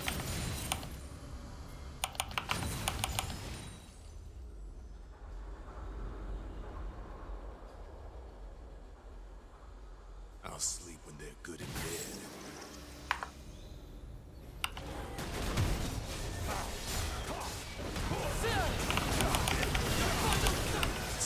Face me! Fight! Enemy has been slain. Try your luck.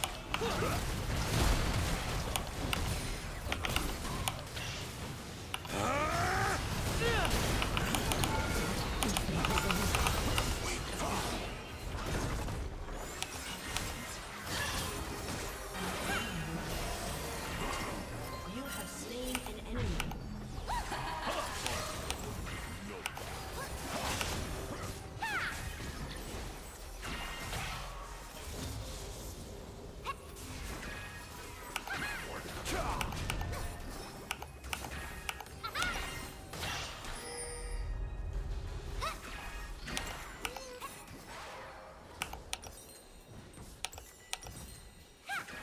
There's a right side and a wrong side to these Shut guns. down.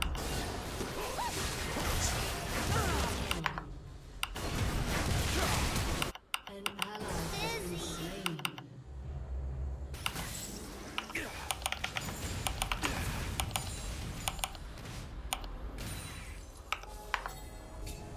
One shot for the years we Killing lost. spree. One for the love we can't get back.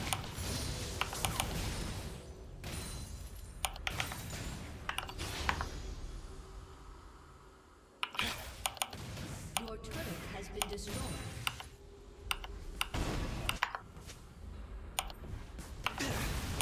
These guns run on fury. I never run out.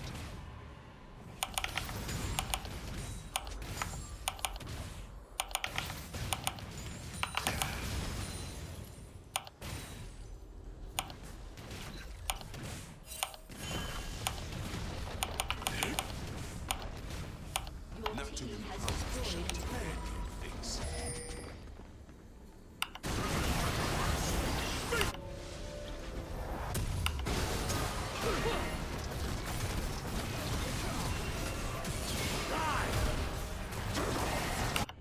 An ally has been slain. This is for other folks. Down. Peace.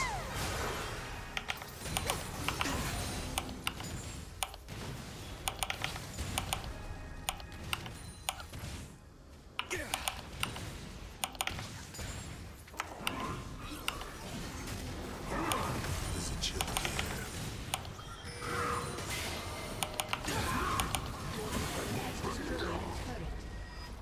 An enemy has been slain.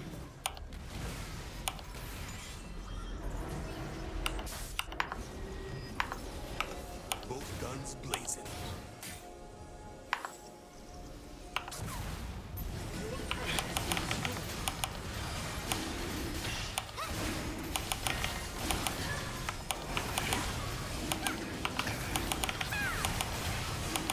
If you can't run from it, rush.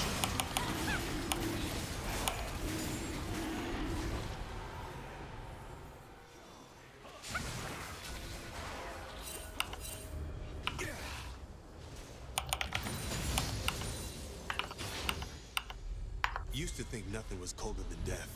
Now I know the difference.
supposed to grieve when the thing you mourn comes back.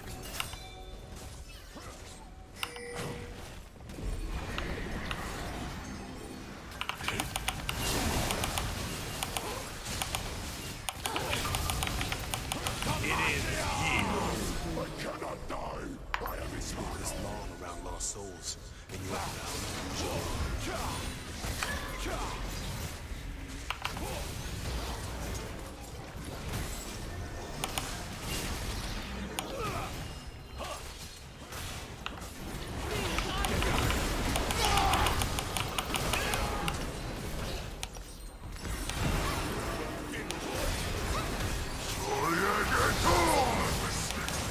As expected.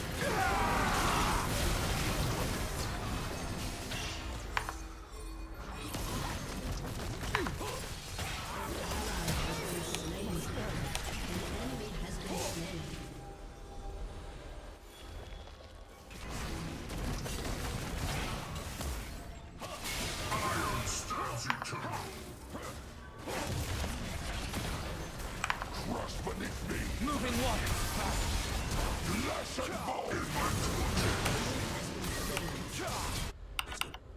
that.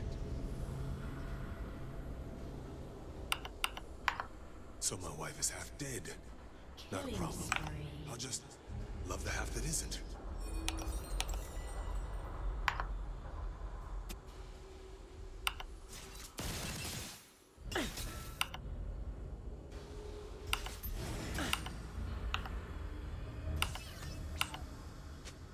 You can cleanse anything if you have the right ammunition.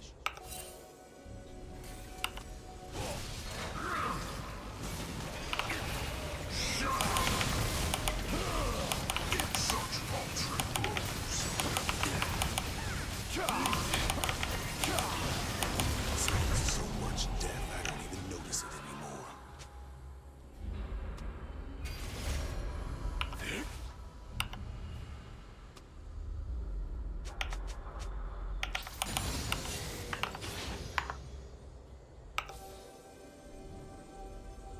I've always fought the Black Mist.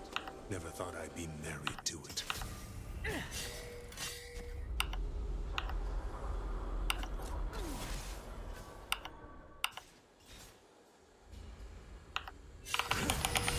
Excellent shot.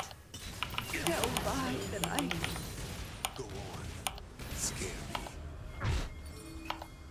Make like a wraith and disappear.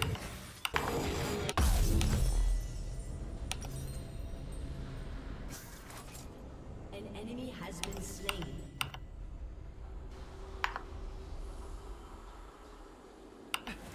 No place for feelings in this line of work. A full heart's an easy target.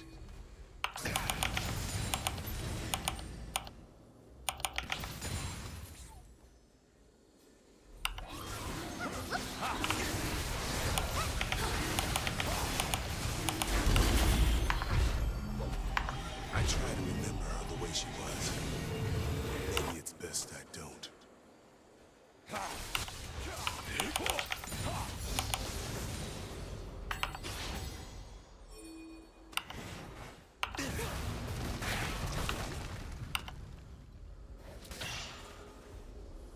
It's not the wraiths that haunt me. It's what could have been. Pay no attention to the track. Destroyed the turret. Cleansing fury. But look down. Slain an enemy.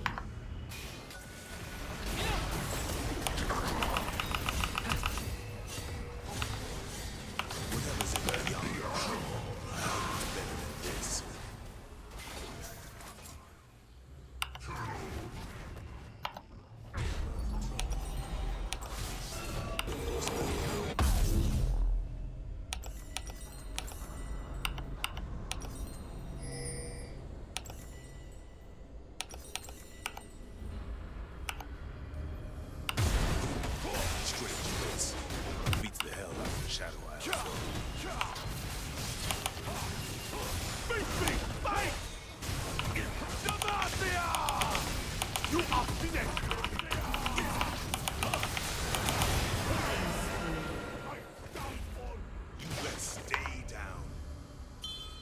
shoot is her captor. Everyone I save is her.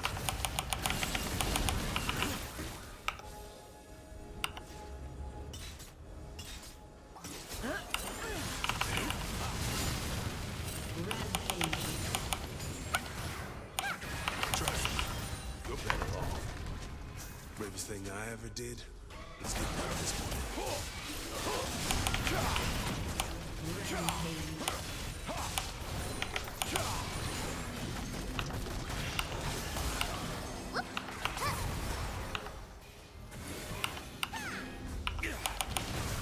There's a chill here.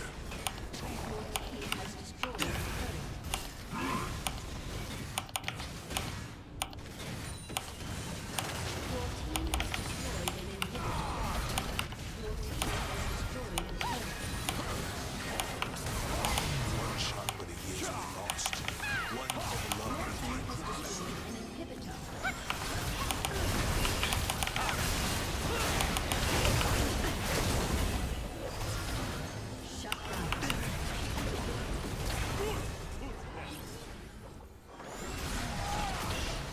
Always save one shot for myself.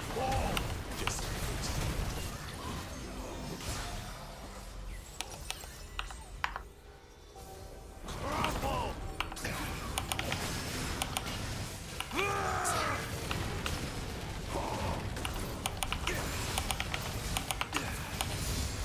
Here comes time.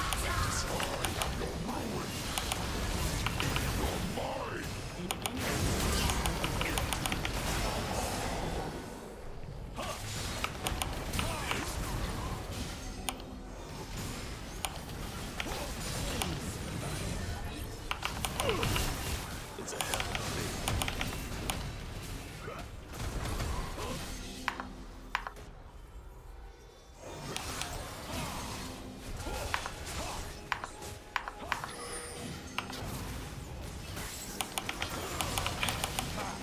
My wife's eyes glow with spectral magic.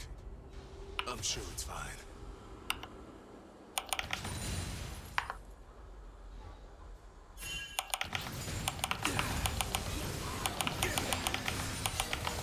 Right about now, I can use some purifying of my own.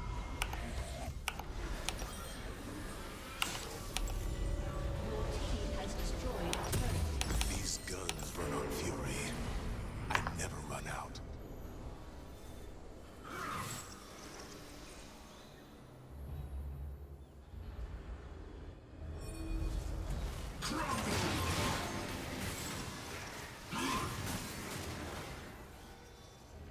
Home is where I fight the dead.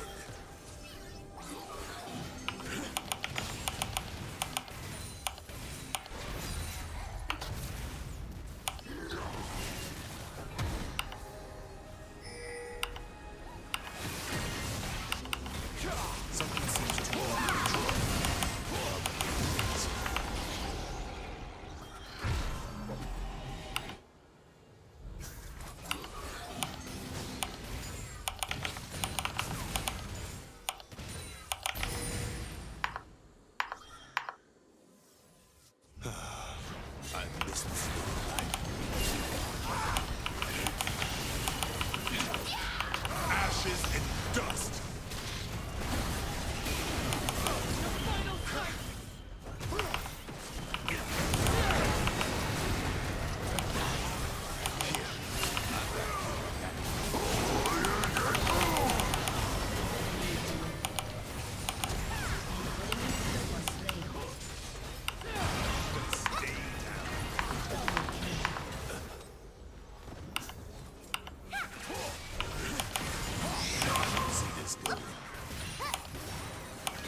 Welcome to Summoner's Rift. There's a chill in the air.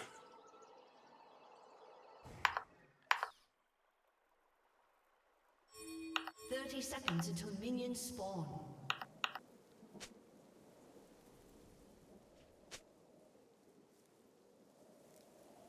Always save one shot for myself, just in case.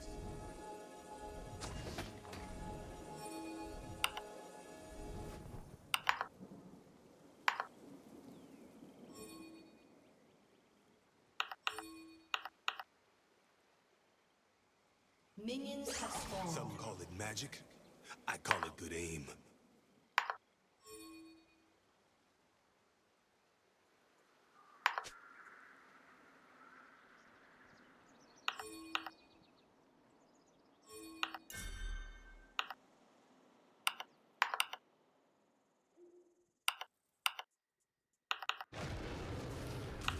Nothing's pure anymore.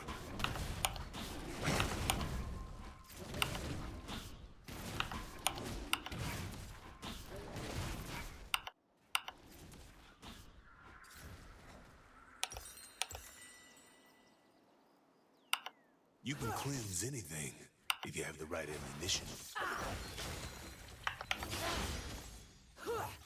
One of us finds peace. One of us walks away.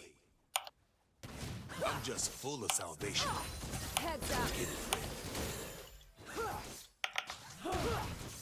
Used to think nothing was colder than death. Now I know different.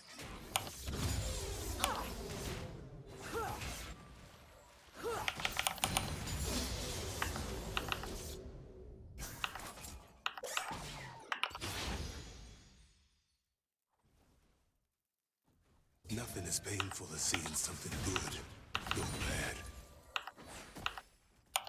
First blood.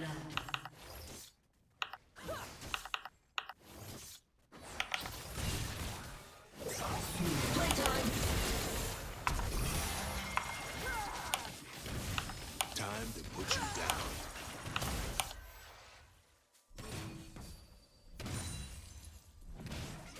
An ally has been slain.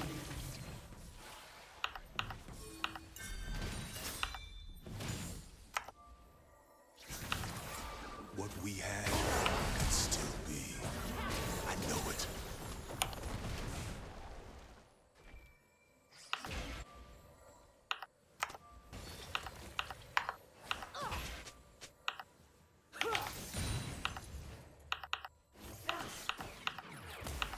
Always try.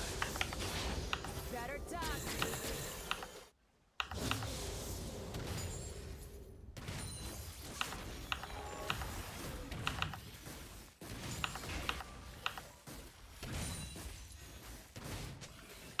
Plenty for all.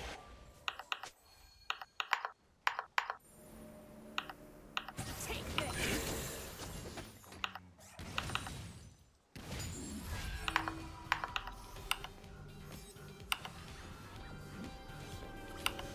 Everyone I shoot is her captor. An enemy has been slain. It's her. An ally has been slain. An ally has been slain.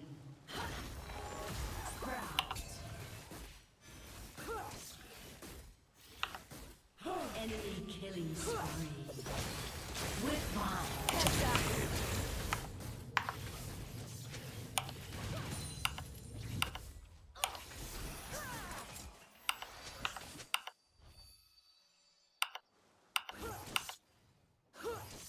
Just People never really change. I need to believe that.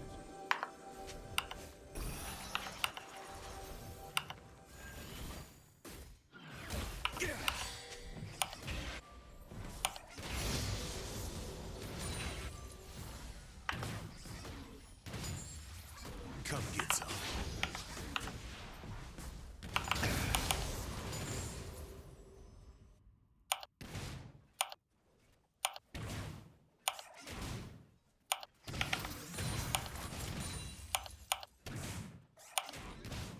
How you see this going?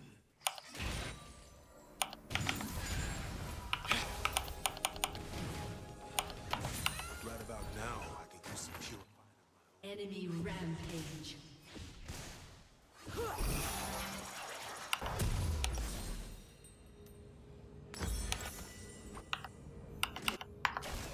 It ain't the grave I fear.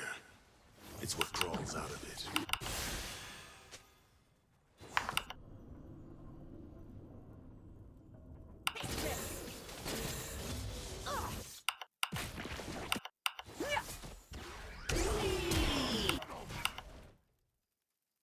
So my wife is half dead.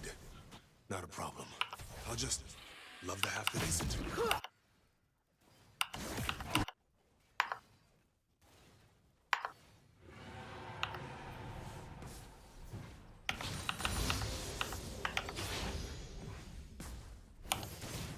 Heads up. I've always fought the blacklist. Never thought I'd be married to it.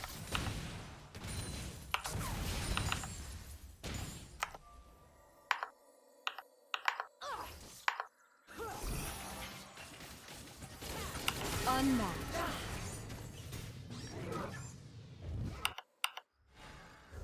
There's a right side and a wrong side of these things. Ally has been slain. Came to kill some ghouls. Yes, you do. An enemy has been slain.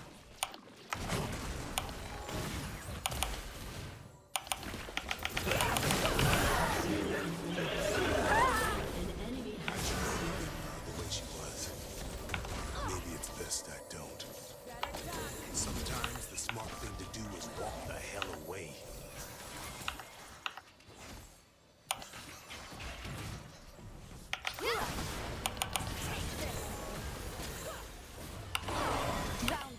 You have been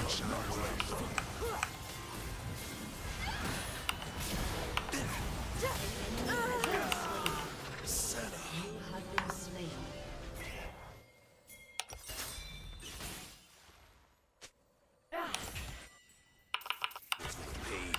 Paid.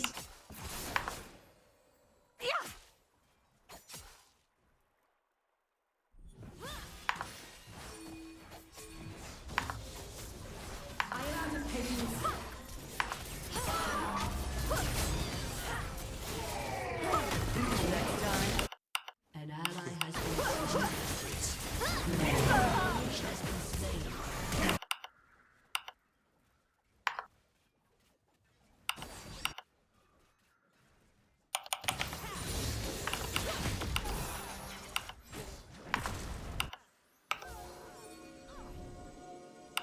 Happiness is for other folks. Best I can hope for is peace. An ally has been slain. An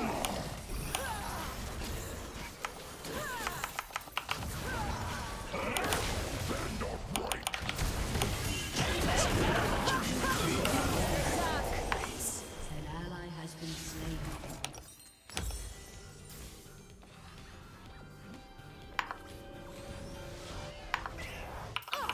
Time to die. Your turret has been destroyed. No place for feelings in this line of work. A full heart's an easy target.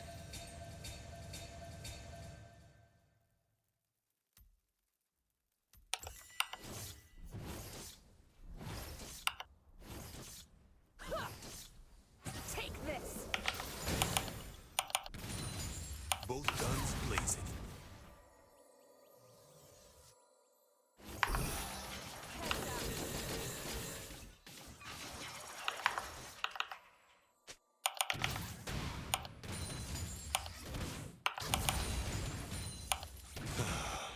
I've missed the smell of life.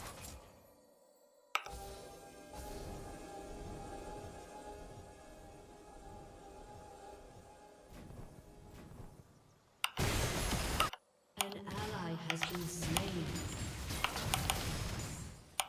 This ain't war. War's end.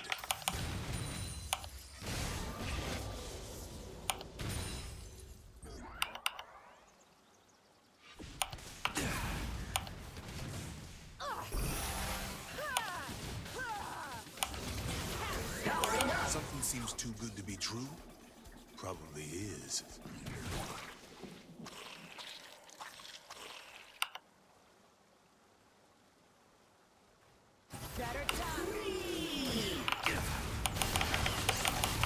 Ashes and dust! I can save her. I can save her. A sentinel's got to know when to let his guns go. Reckon I could use a rest and a break from all the screaming.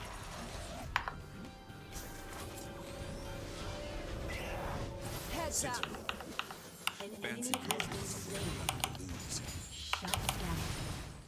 Enemy killing spree. Killing spree.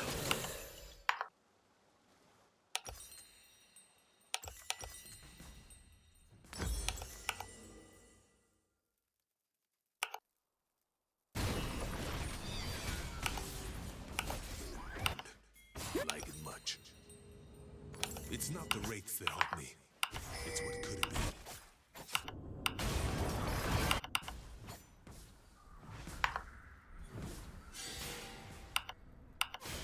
An enemy is dominating.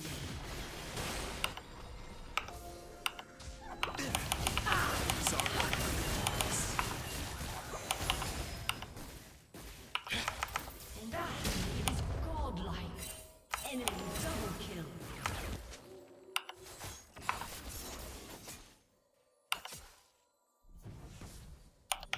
These guns run on fury.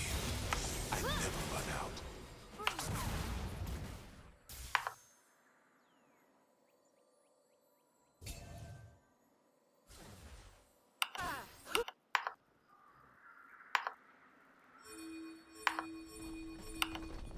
You stare into the mist, and the mist stares back. Your turret has been destroyed.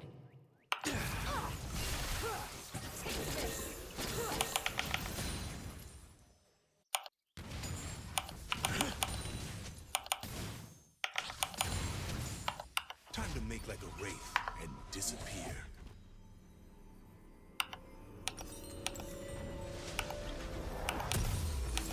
Spend this long around lost souls, and you're bound to lose your own.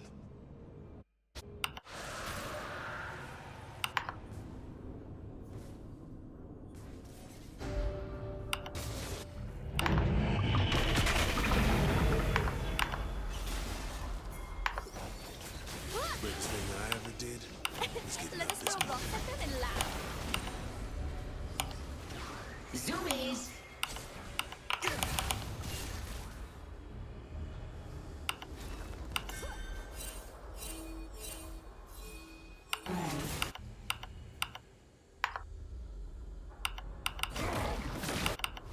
Keep your guns out, and you'll never need to draw. Has been destroyed. I got two good reasons for you to Each lifetime is a spirit. Rampage. Each lifetime is a chance. How do you kill what's already dead? Use it. Your turret has been destroyed.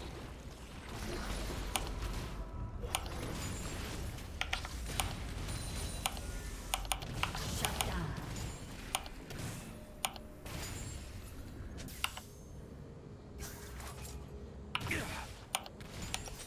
When I kill them, they stay killed.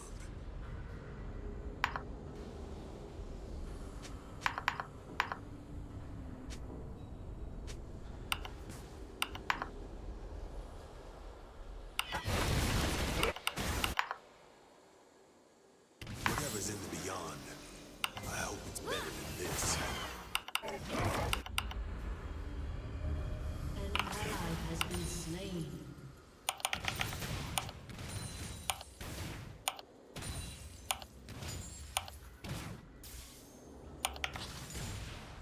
My wife's eyes glow with spectral magic. I'm sure it's fine. Your turret has been destroyed.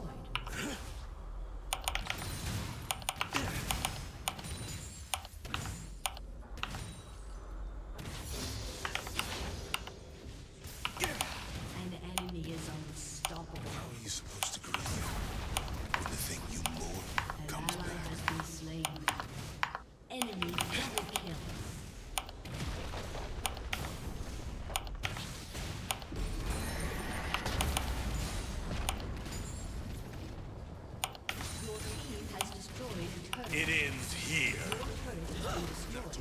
Problems a shot to the head can't fix.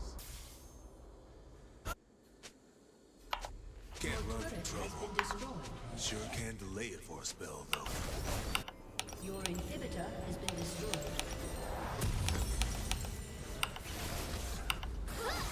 If I'm going down, I'm taking all those attacks.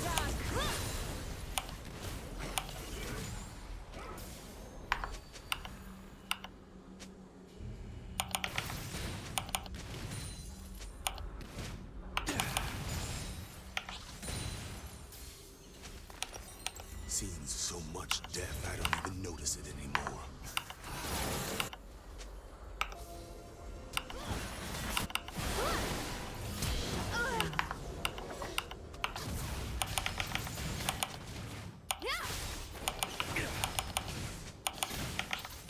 If you can't run from it, you might as well shoot it.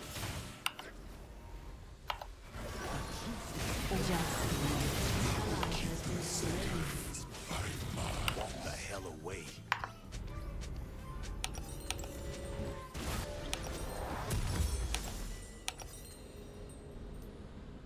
Your turret has been destroyed.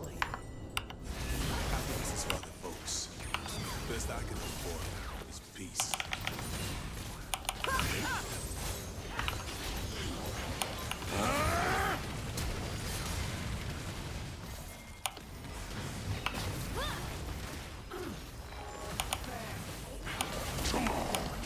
I'll see you good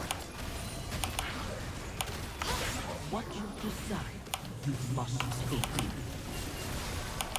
This is motion!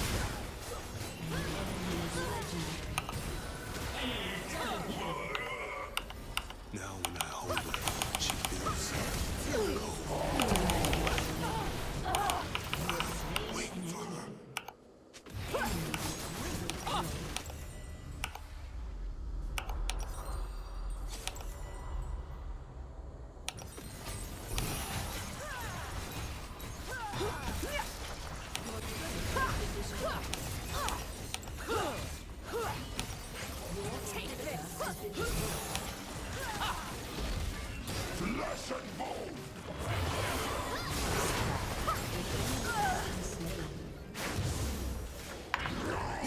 Peace for me today.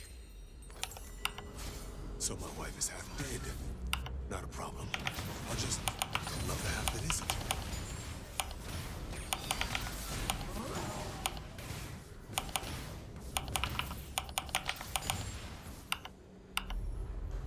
Shut down.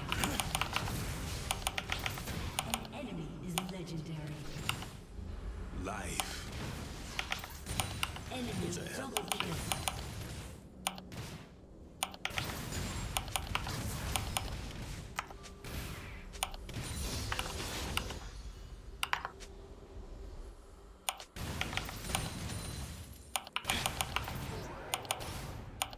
One shot is lost. One for the Ally love has you been can't bring slain. back.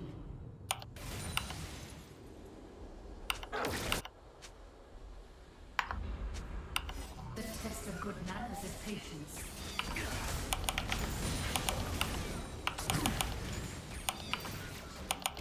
Home is where I fight Waiting the for dead. you is the most reward.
Summoner's Rift. Not too many problems a shot to the head can't fix.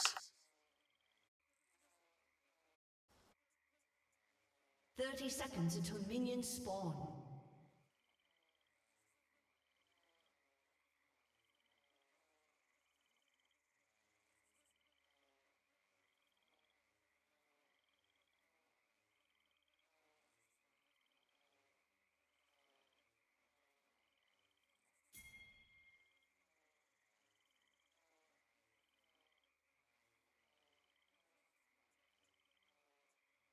Minions have spawned.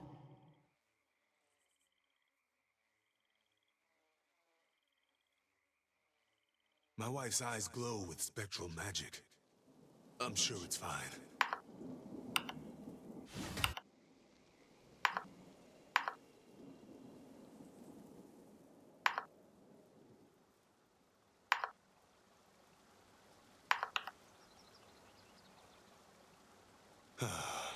I've missed the smell of life. I'm just full of salvation. Come get it.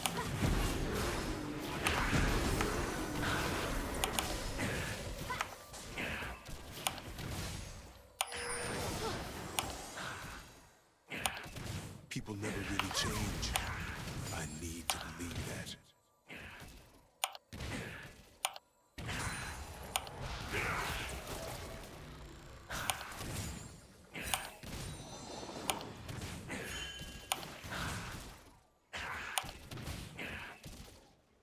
Sentinel. Fancy word for someone with nothing to lose.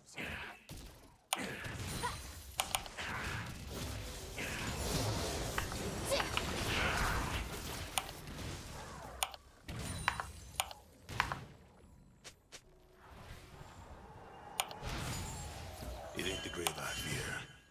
It's what crawls out of it.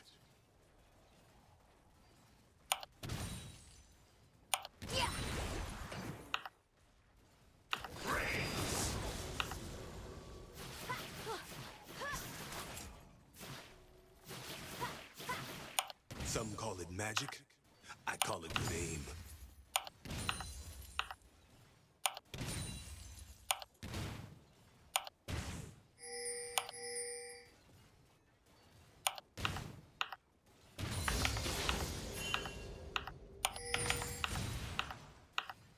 Ready for the beyond.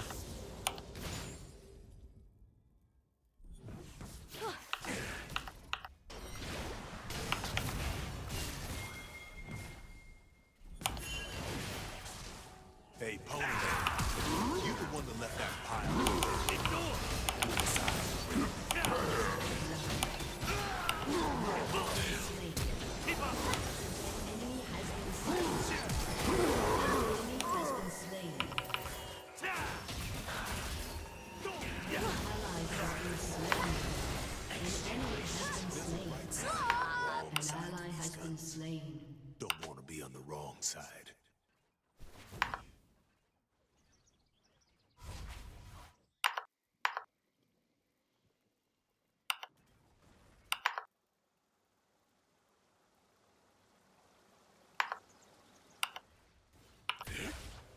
It's not the wraiths that haunt me. It's what could have been.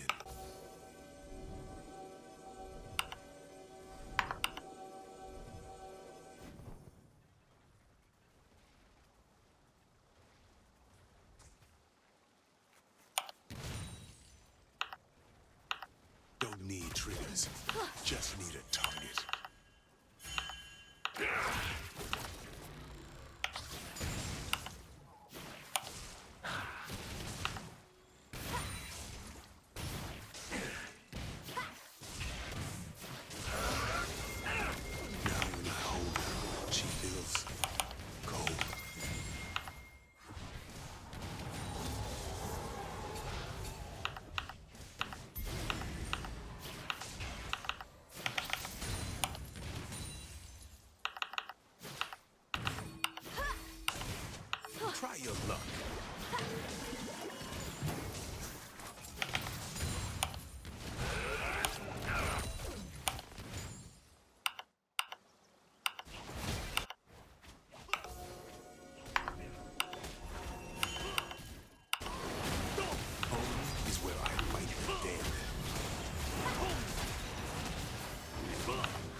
guns run on fury.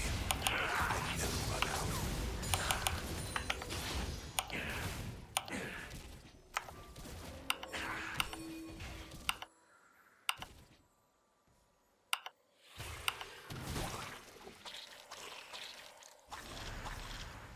So my wife is half dead. Not a problem. I'll just love the half that isn't.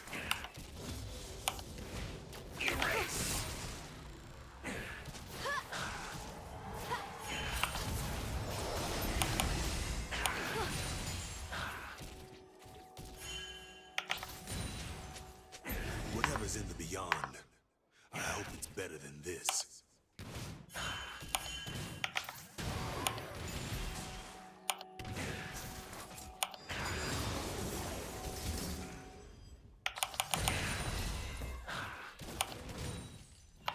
It ain't ever a sin to be careful.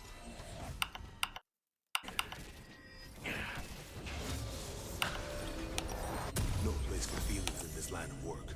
A full heart's an easy target.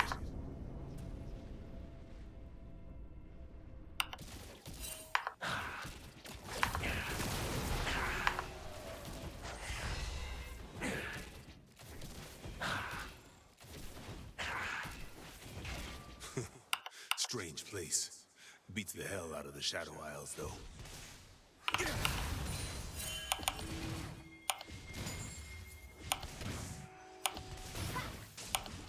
An ally has been slain.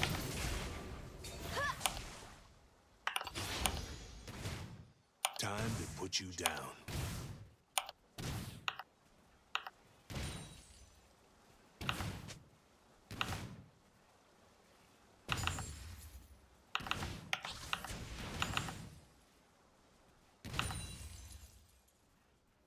Both guns blazing.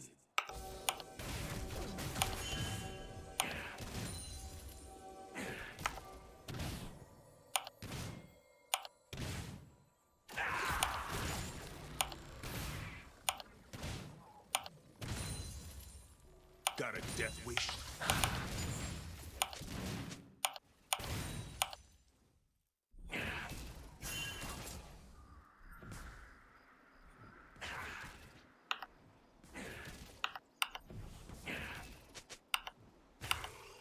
Something seems too good to be true? Probably is.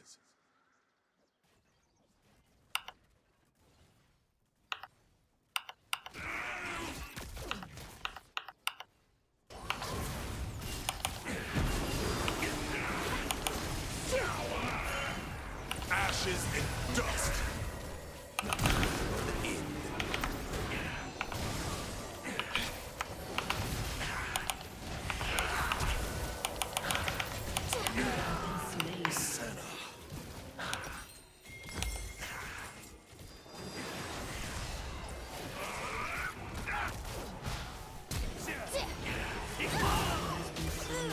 What makes you mad as hell?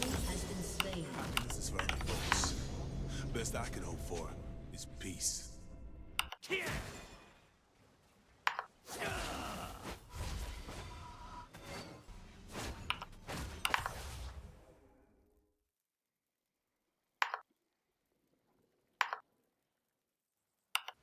There's a right side and a wrong side to these guns.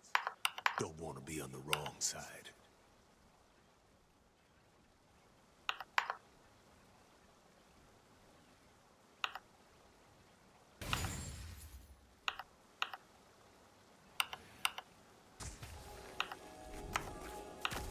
If I'm going down, I'm taking all those bastards with me.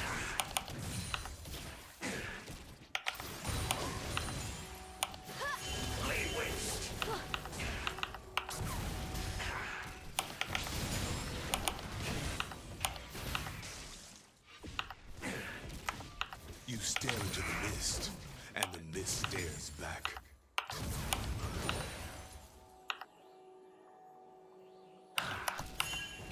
An ally has been slain.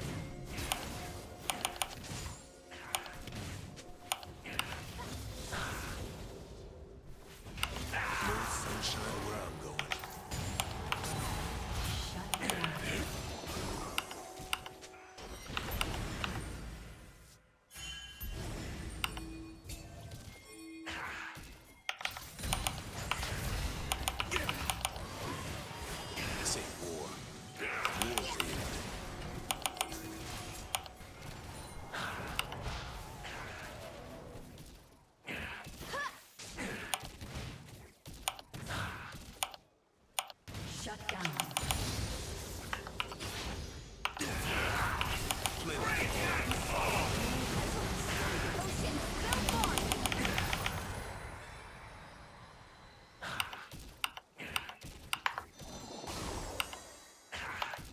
reckon I could use a rest and a break from all the screaming.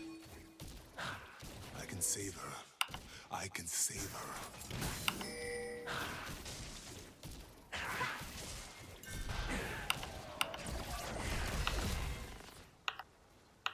An ally has been slain.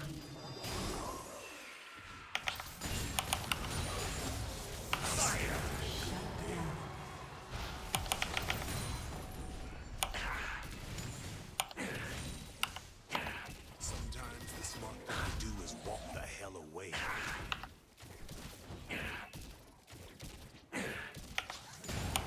How are you supposed to grieve when the thing you know comes back?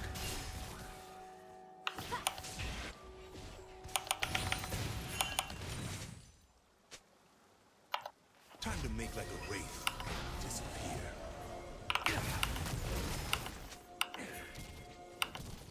Always proud.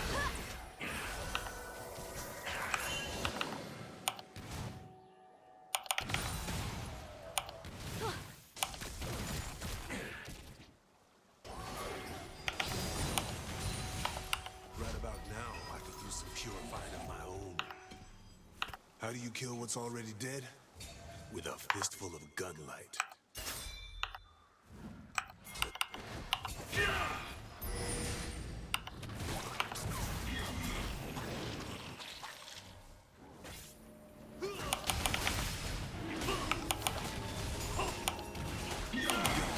Coffins.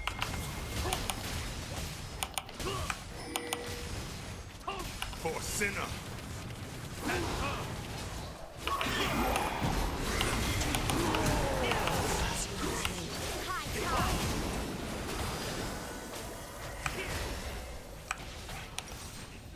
Enemy killing spree. Ally has been slain.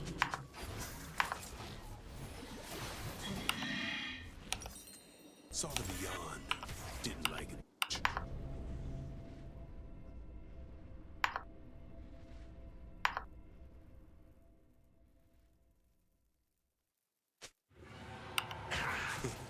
Strange place.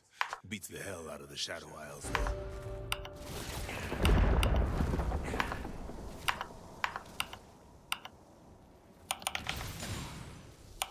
Enemy killing spree.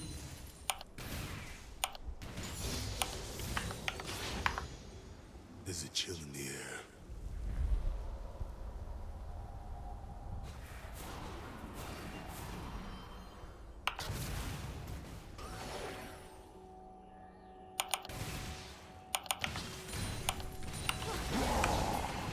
If you can't run from it, you might as well shoot.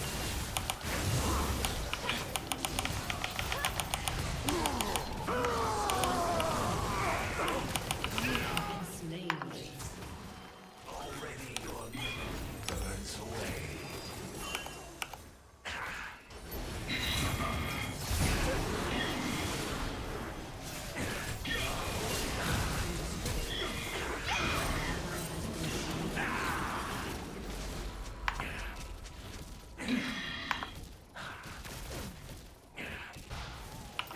No peace for me today. Happiness is for other folks. Best I can hope for is peace.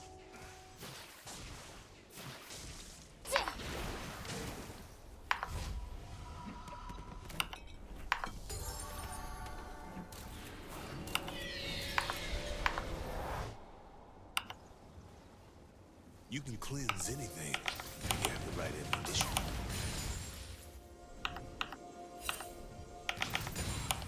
Enemy rampage.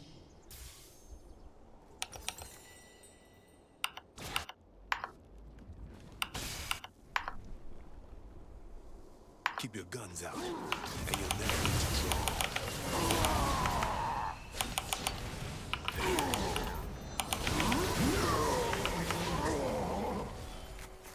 You best stay down.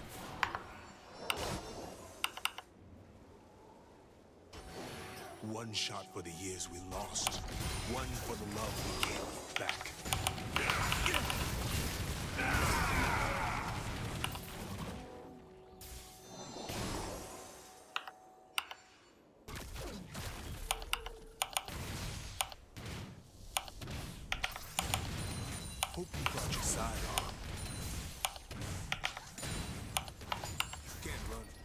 Your turret has been destroyed.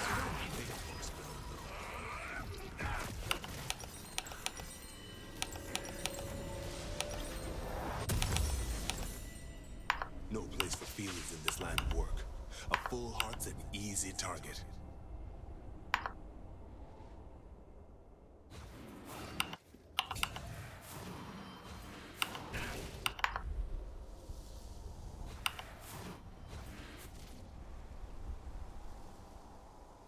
Nothing is painful as seeing something good go bad.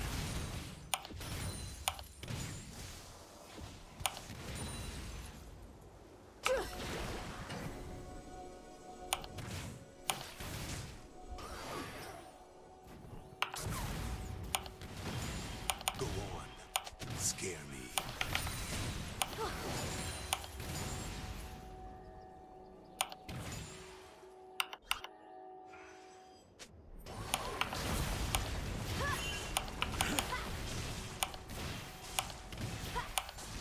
Always save one shot for myself. Just in case. Your team has destroyed a turret.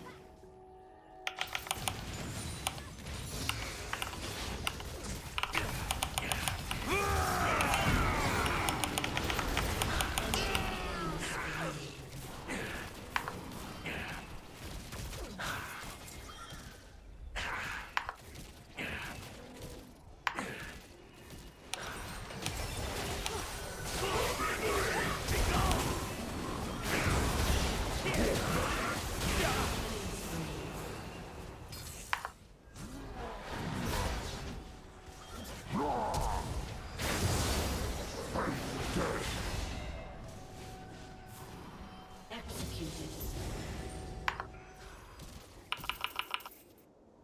Shut down. Sometimes I'm dead.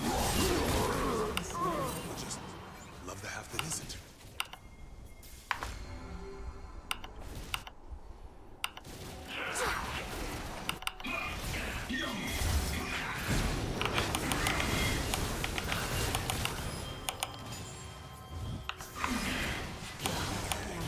I'll still be. I know it.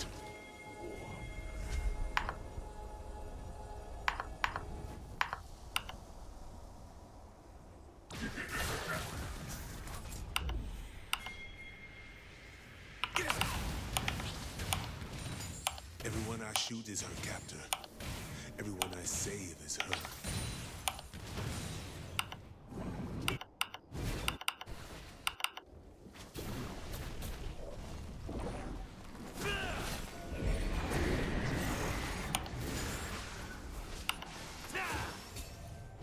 Used to think nothing was colder than death. Now I live different.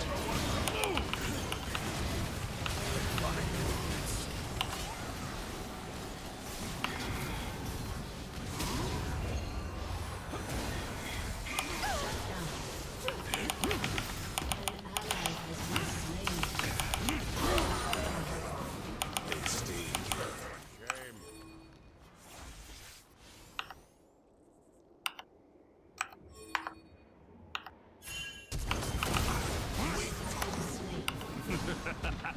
I never get tired of a worthy fight. An enemy has been slain.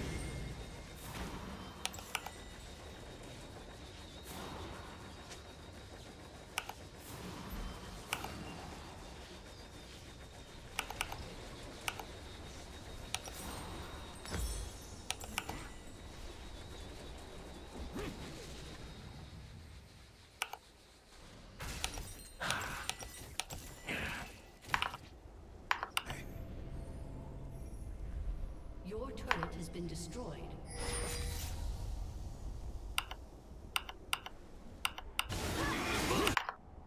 Spend this long around lost souls, and you're bound to lose your own.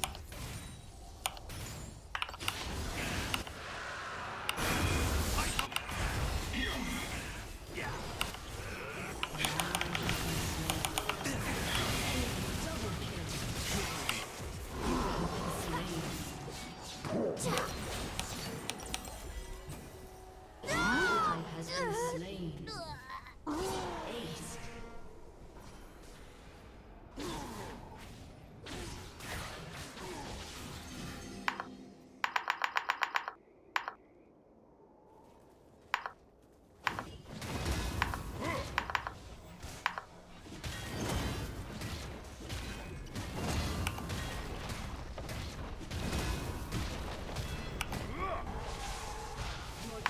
has been destroyed.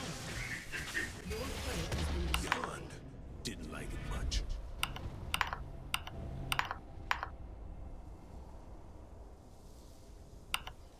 I try to remember her the way she was. Maybe it's best I don't.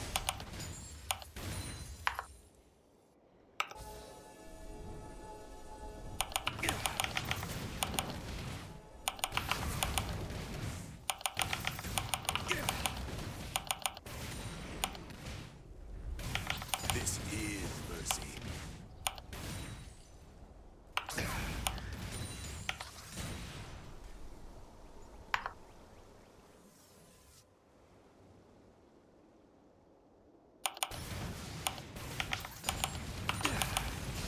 Nothing's pure anymore.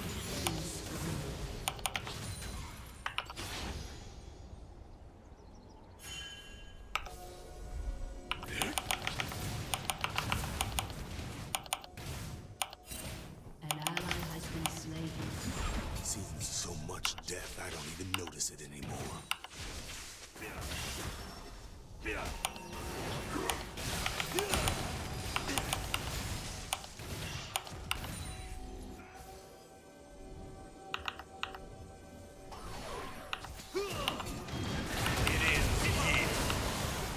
Life. It's a hell of a thing.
on you!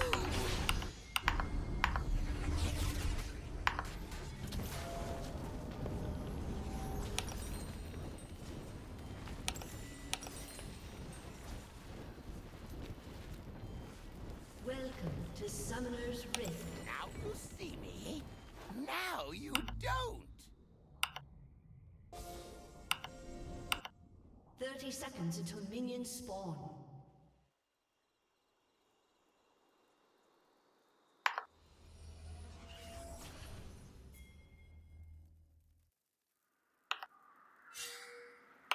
March, march, march, march.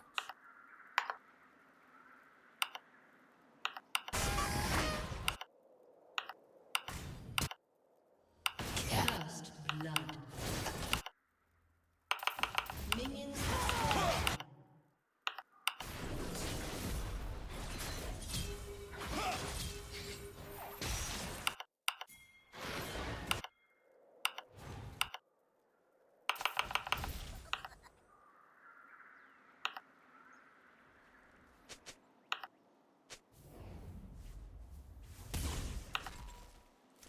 Here we go. An enemy has been slain.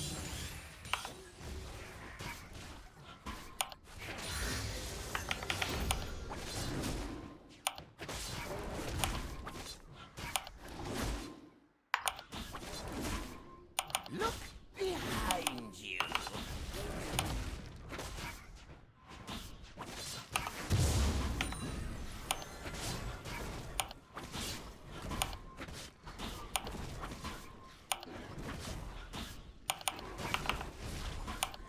This will be fun.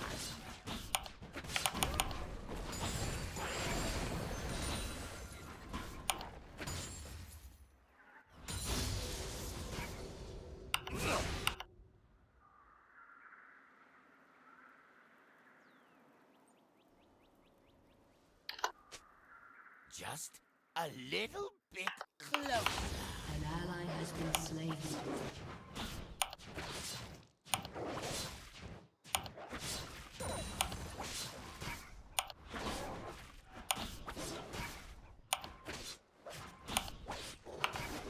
The joke's on An you. ally has been slain.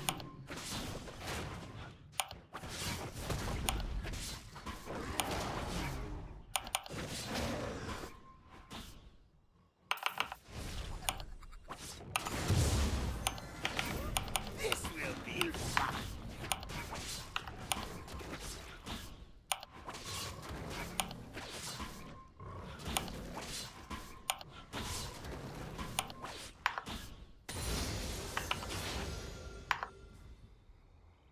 Now you see me.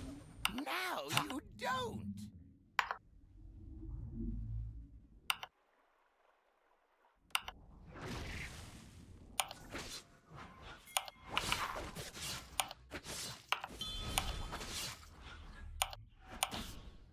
March, march, march, march.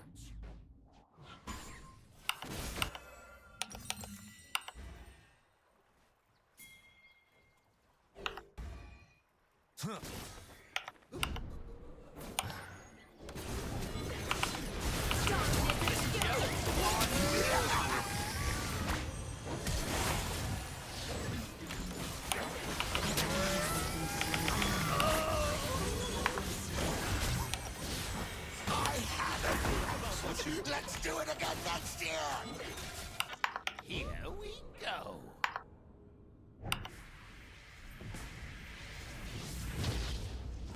An enemy has been slain.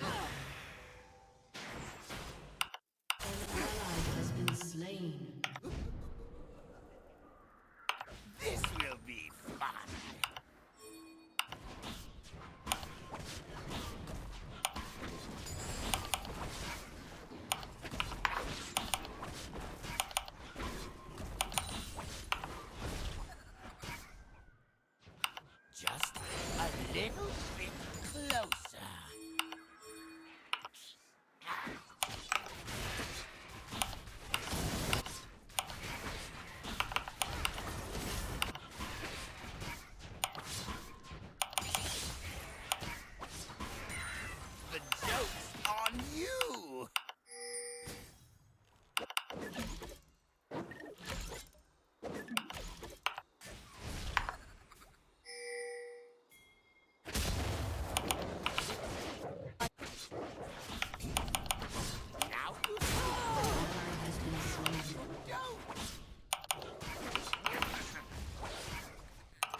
An enemy has been slain.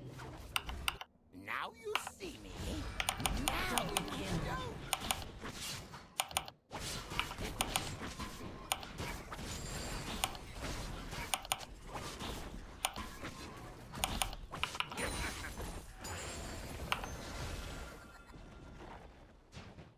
March, march, march, march.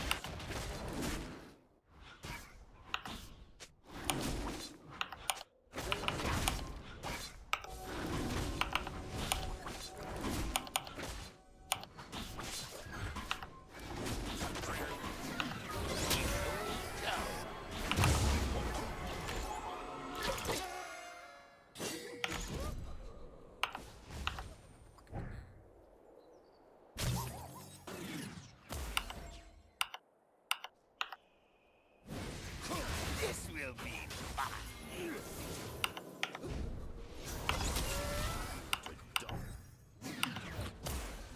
Killing spree.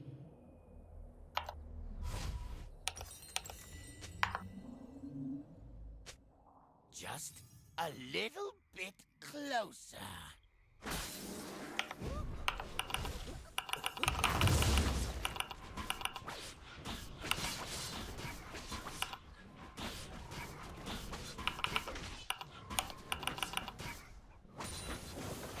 The joke's on you! Oh!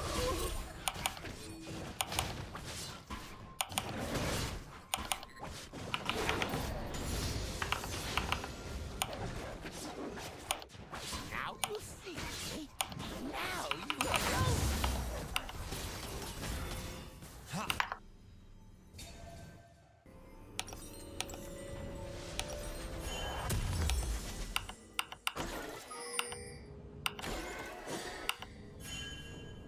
March, march, march, march.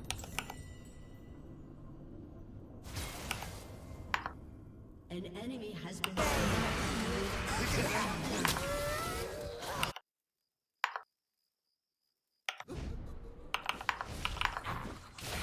March, march, march, march.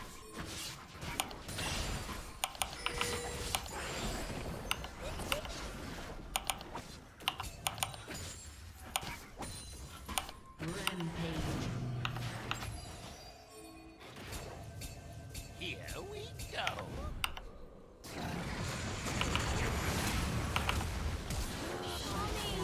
Is how it feels.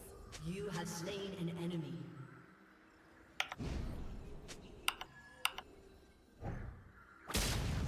This will be fun.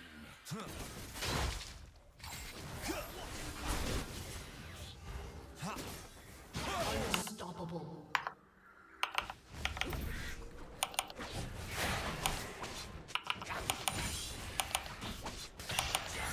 A little bit closer.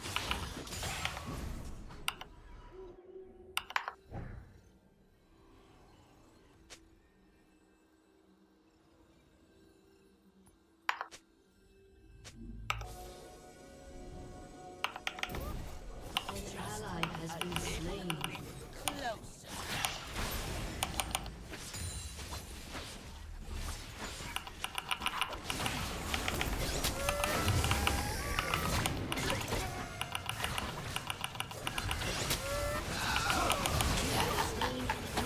Behind you.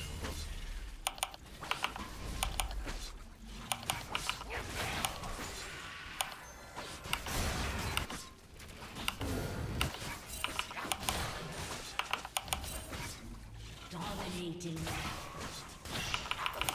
This will be fun.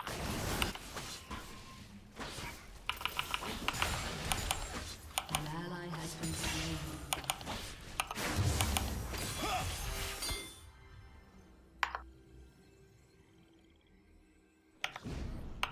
The joke's on you.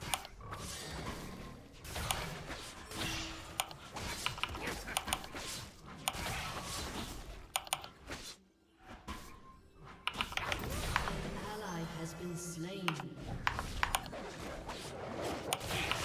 Go.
slain.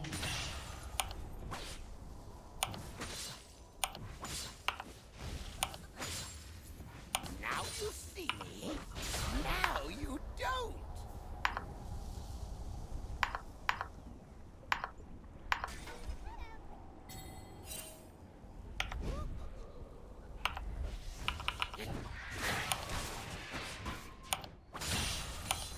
Here we go.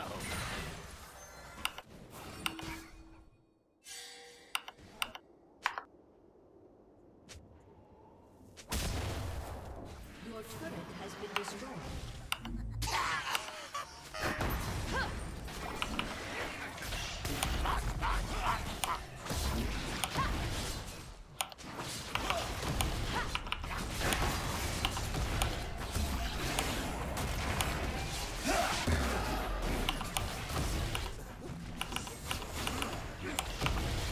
This will be fun.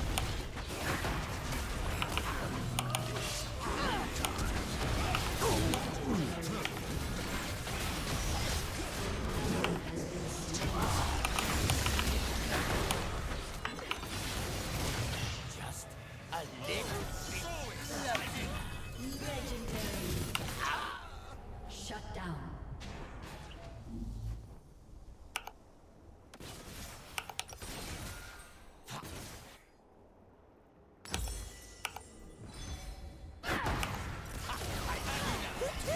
I will take on everything! Has destroyed a turret. An enemy has been slain. Your team has destroyed a turret. The joke's An enemy has been slain.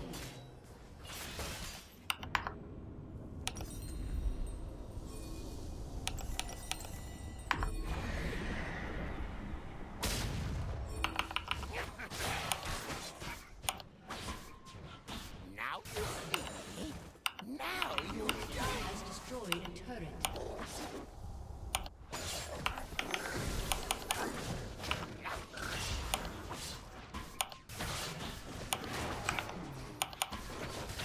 Your team has destroyed a turret. Just a little bit closer.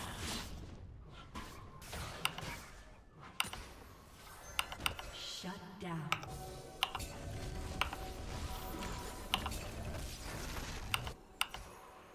An enemy has been slain. Look behind you.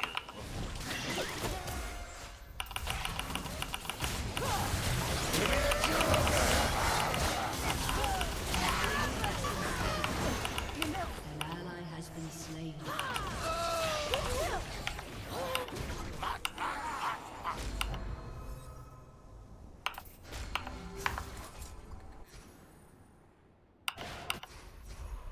Your turret has been destroyed.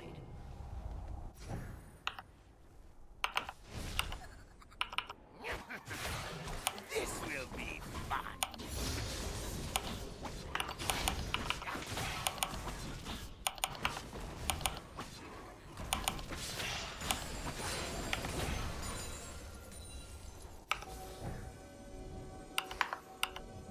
Here we go.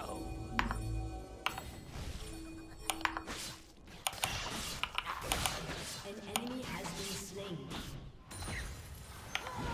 Shut down. An enemy has been slain.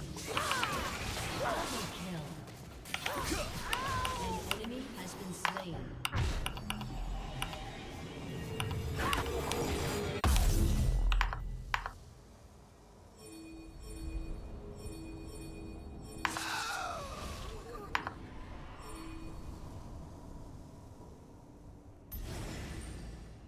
Just a little bit closer.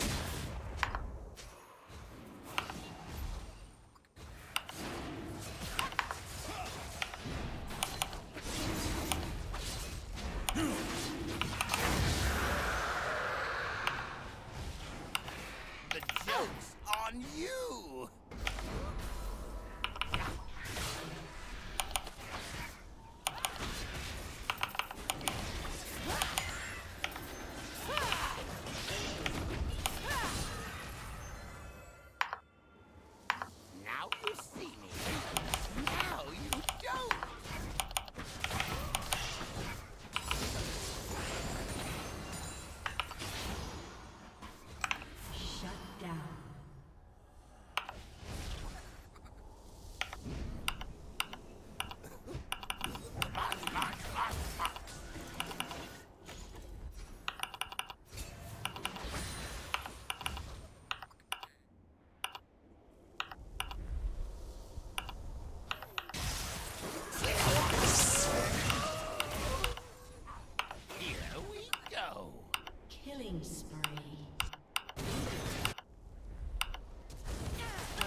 little bit closer.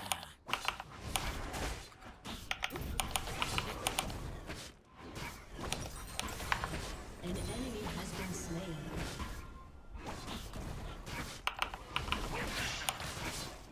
An ally has been slain. The joke on An enemy has been slain. That was quite satisfying.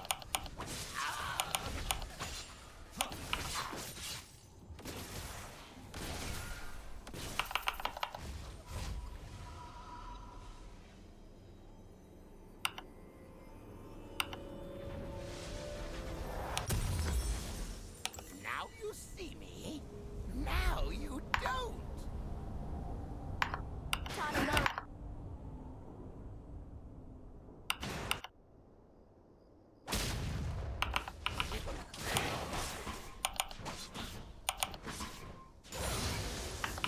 March, march, march, march.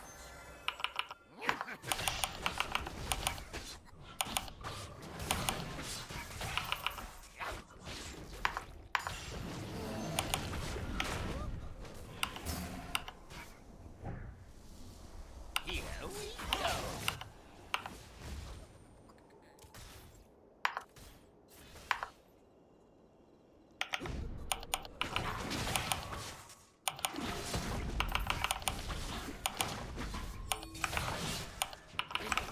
This will be fun.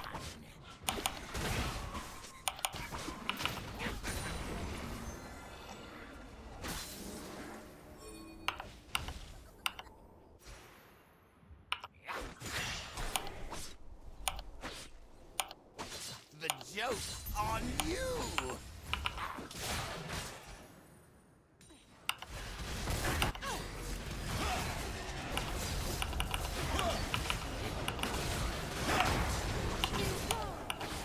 Straight roll. I'm here to dunk.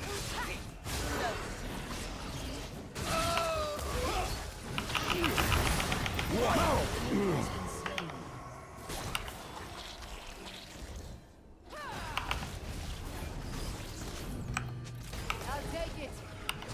The joke's on you!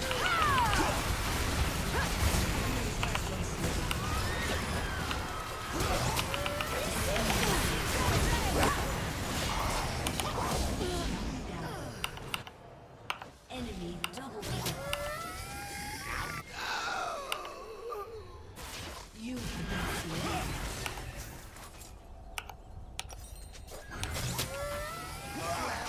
Were you surprised?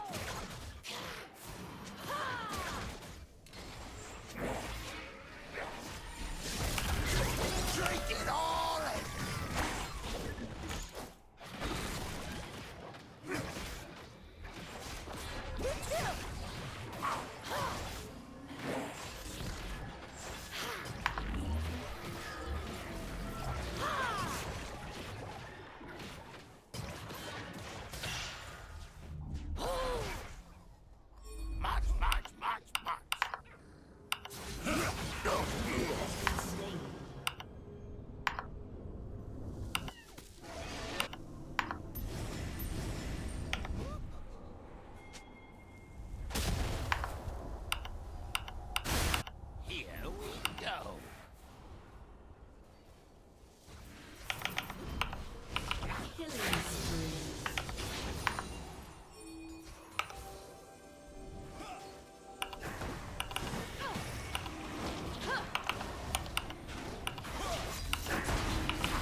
on you!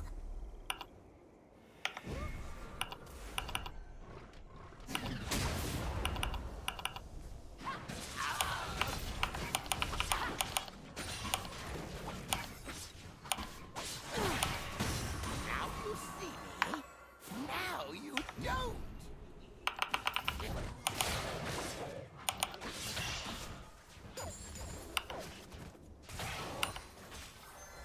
Rampage.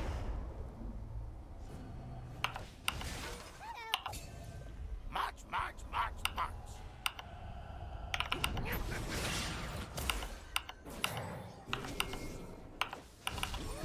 Watch it!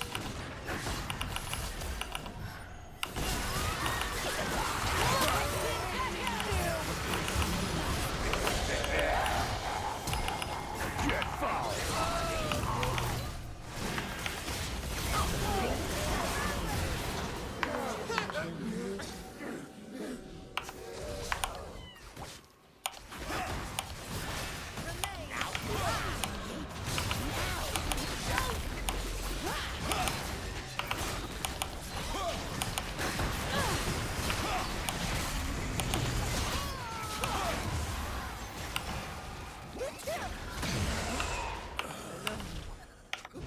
Shut down.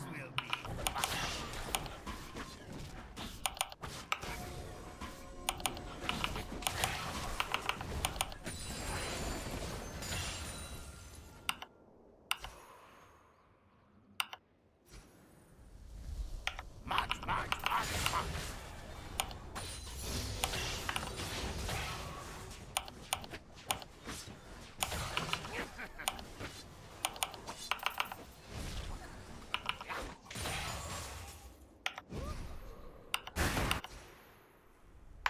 Just a little bit closer.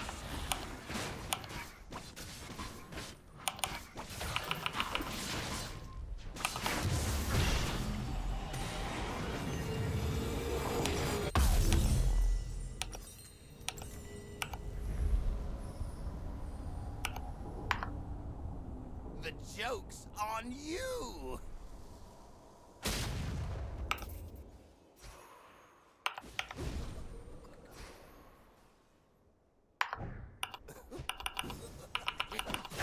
By your sins.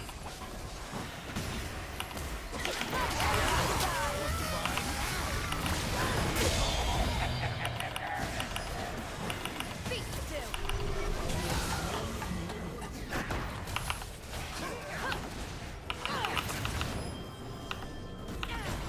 Come here! There it An ally has been slain. You have slain an enemy.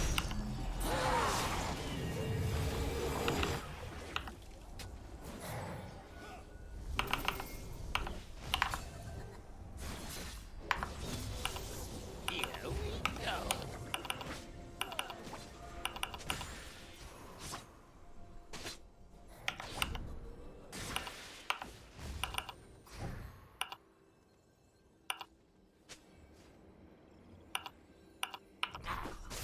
This will be fun.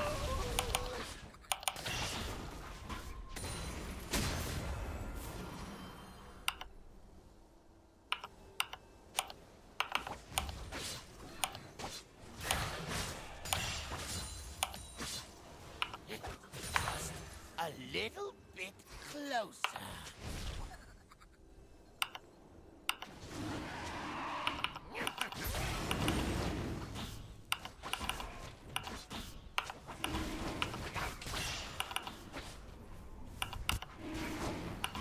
Just a little bit closer.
Your turret has been destroyed.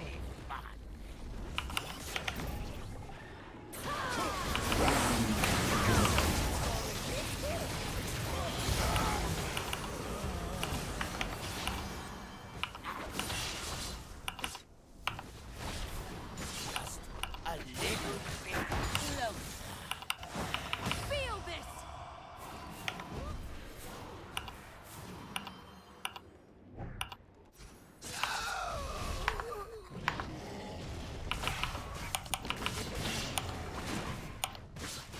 Here we go.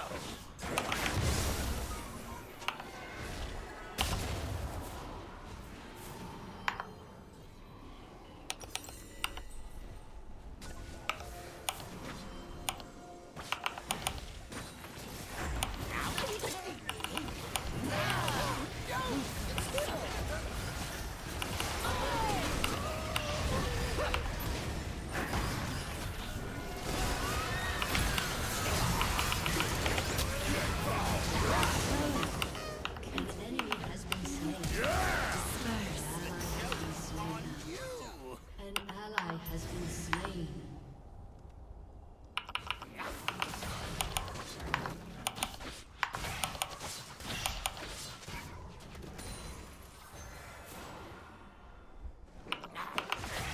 March, march, march, march.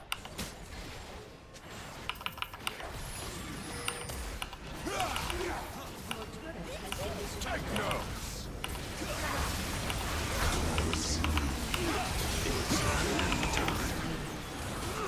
Now Your inhibitor has been destroyed.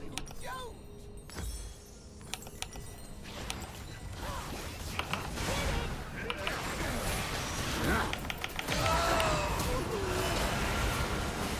Has been slain.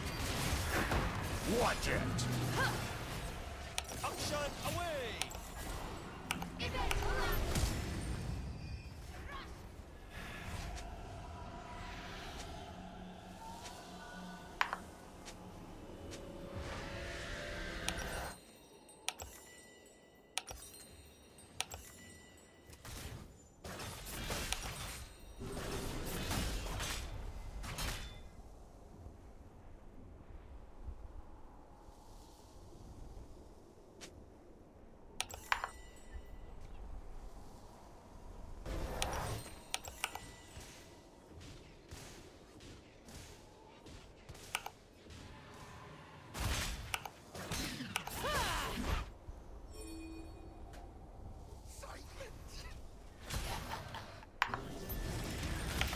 March, march, march.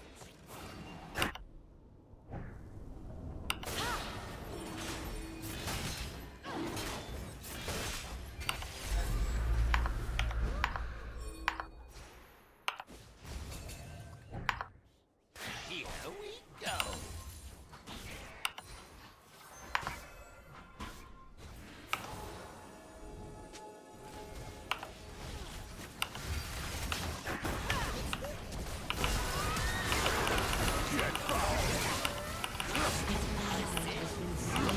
Want some? I'm here to duck. Has been slain. An enemy has been slain. Eat it. It's game time.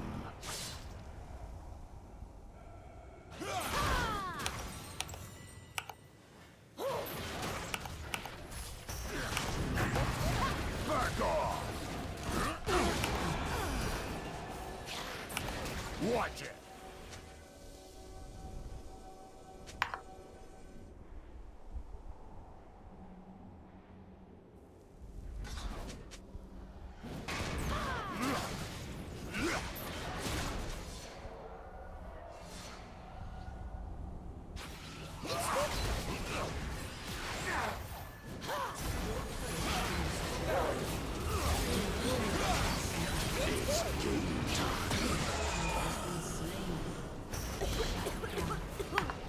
I don't feel so good.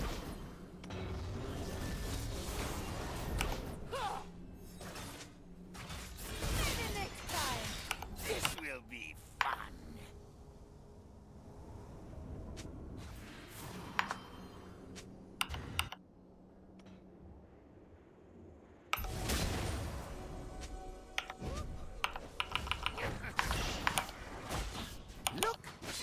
find you.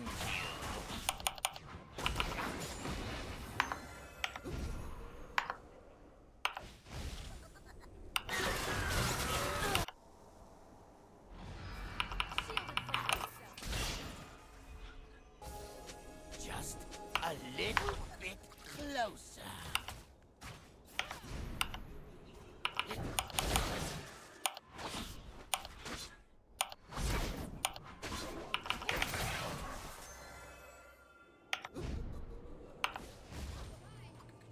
The joke's on you!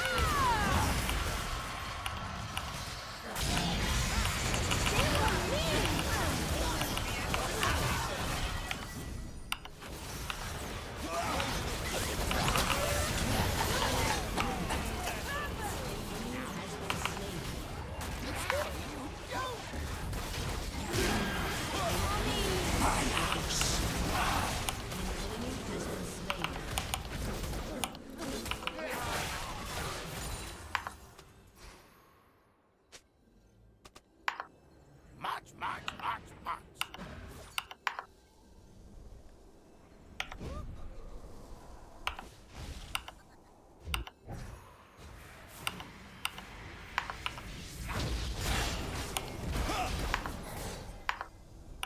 Here we go.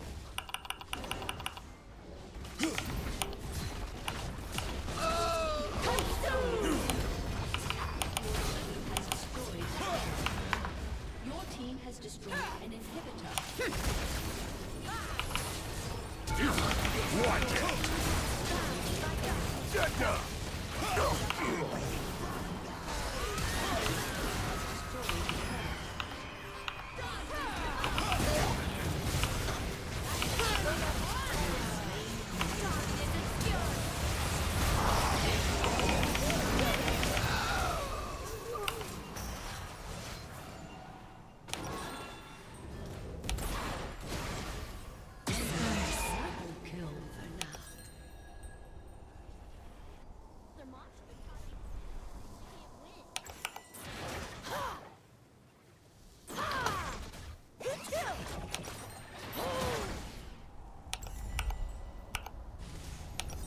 Has destroyed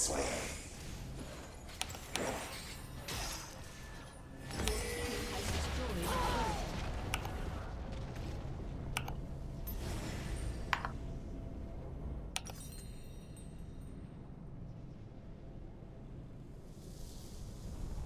Your team has destroyed a turret.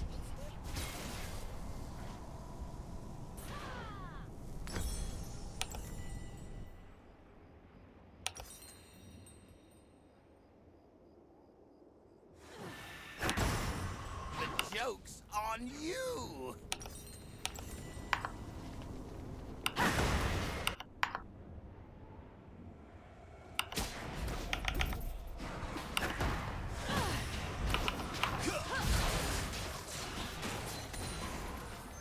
This will be fun.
Welcome to Summoner's Rift. Shall I take?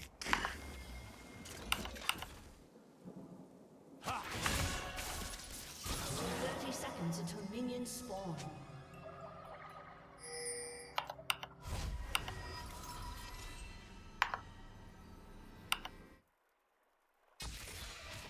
Catch their trail.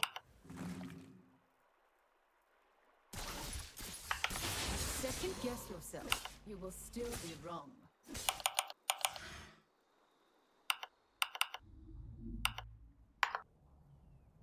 Minions have spawned. Walk the killer's path.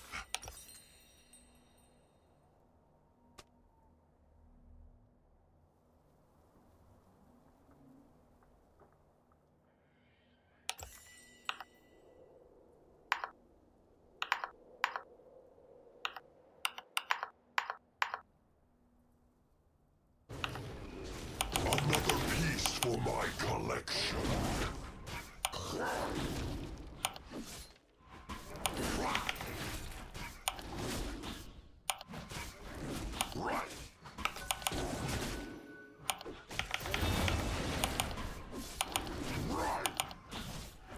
Their heads will adorn my wall.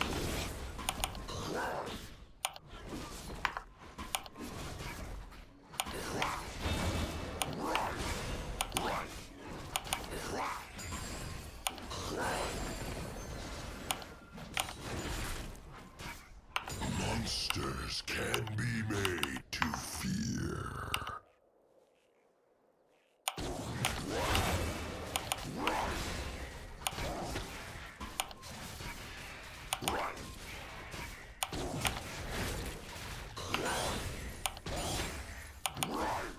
Strike when ready.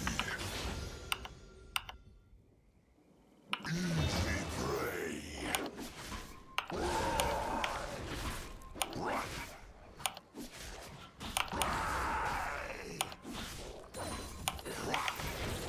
A true hunter never rests.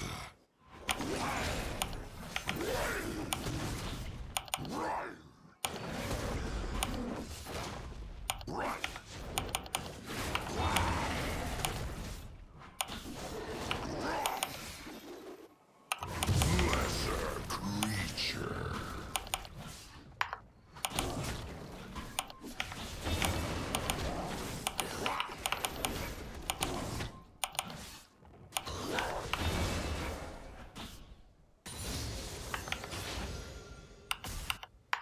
There is the hunter and the hunted. Slow down.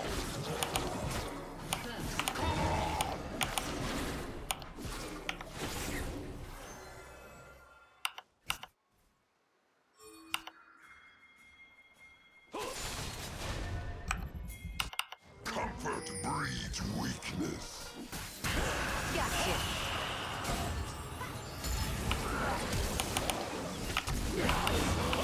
Each trophy a victory. Or, well, you know. Delicious. I seek only the strongest.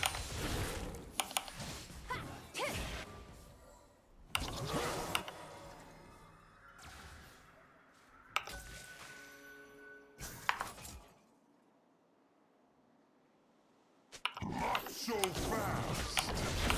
Whose head shall I take?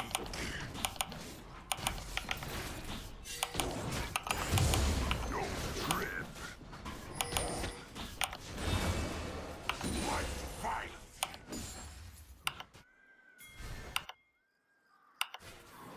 The scent of prey.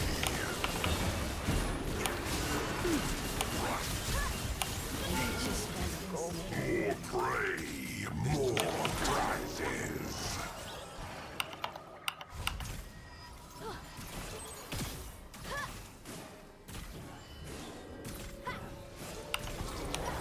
Walk the killer's path.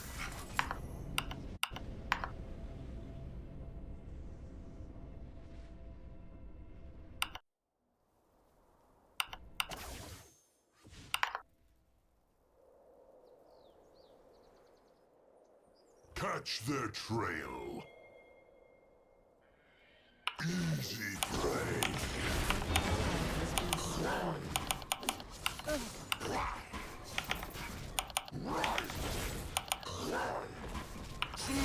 down. Strike when ready. Feeling blue. Not so fast. Hold it, partner. Monsters can be made to fear.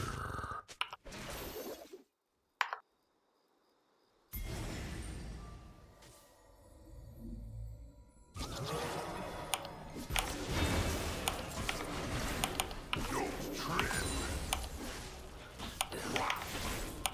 There is the hunter and the hunted. Easy prey.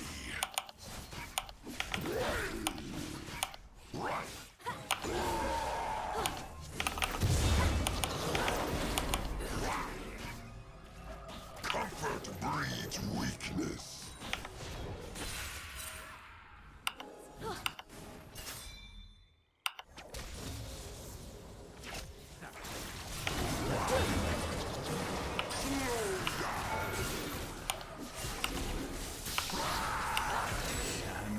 A fitting prize. An enemy has been slain.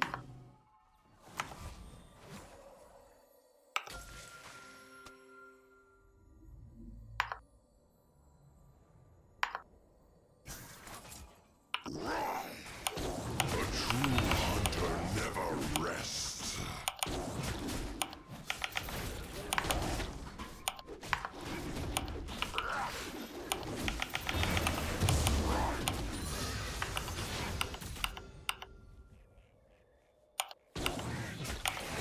I seek only the strongest.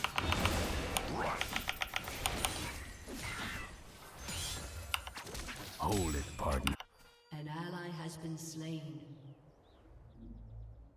Not so fast. Nothing will escape.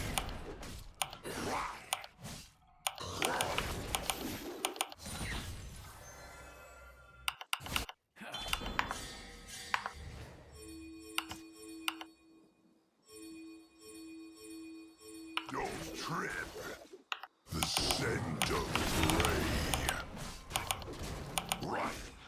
An ally has been slain.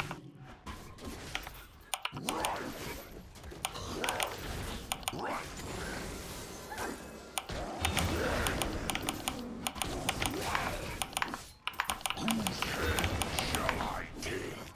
An enemy has been slain.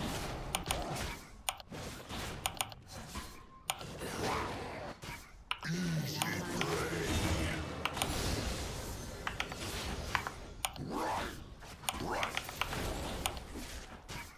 Carve off a souvenir.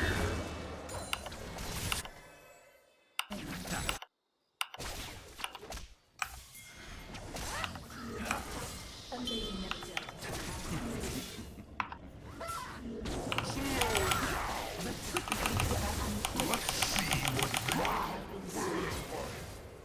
An enemy has been slain.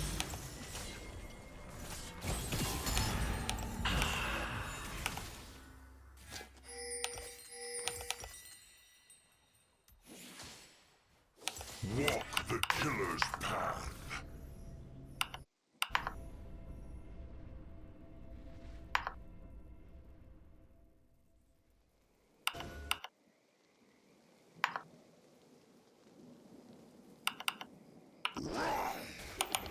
Catch their trail.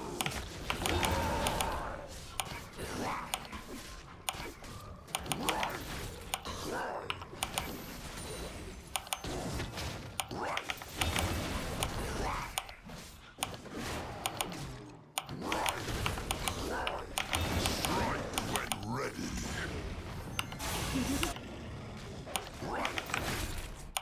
Enemy killing spree.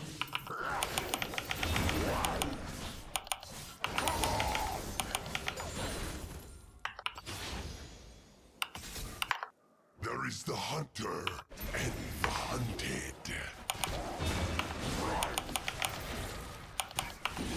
Fight.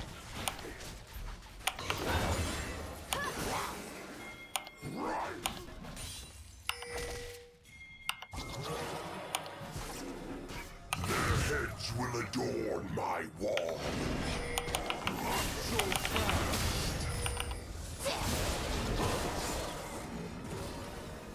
Ocean snowboard!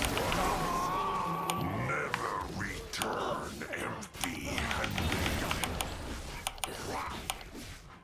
Lesser creature.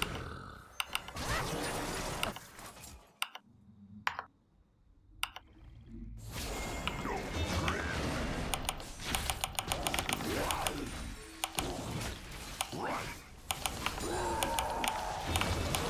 Slow down. A fitting prize.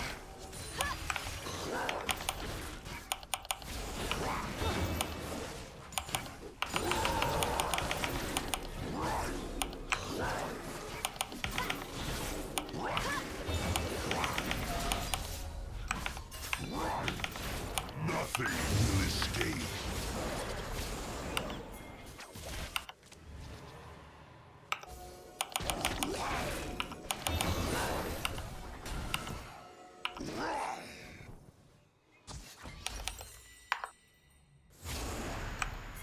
Monsters can be made to fear.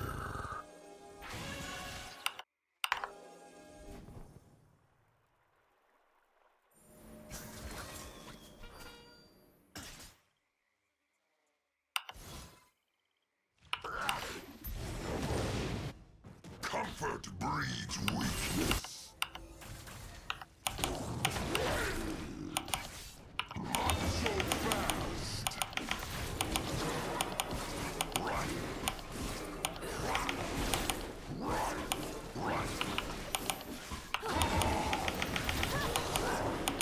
A true hunter never rests. Don't trip.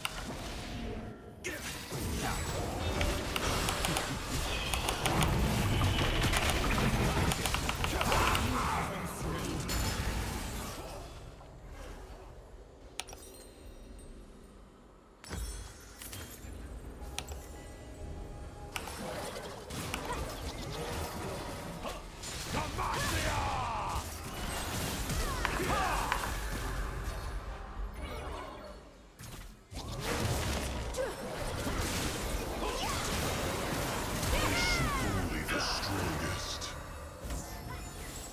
Your team has destroyed a turret.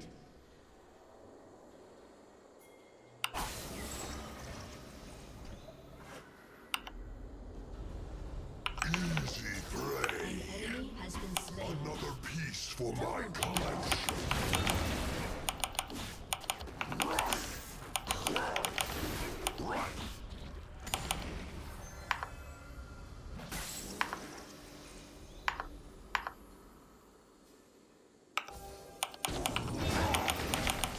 Let's see what they're made of. Your team has destroyed a turret.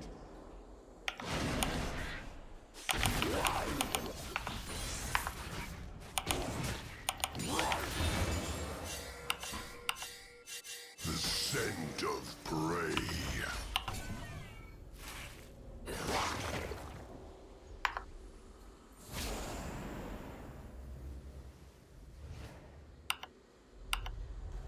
Slow down.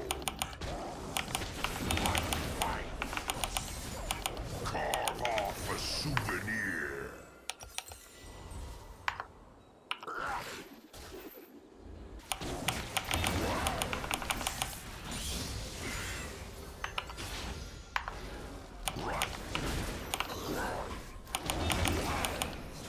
Lesser creature. Don't trip.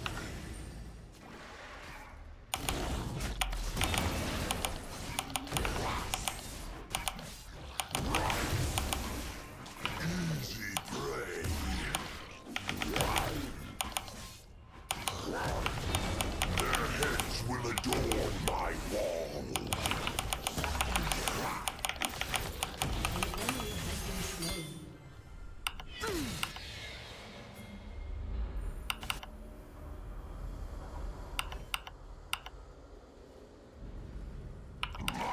fast.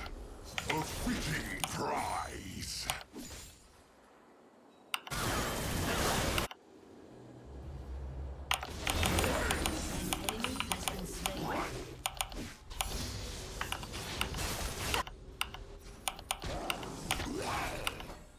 Walk the killer's path. Ally has been slain. By the book. I cannot let them down. What a glory! Double kill.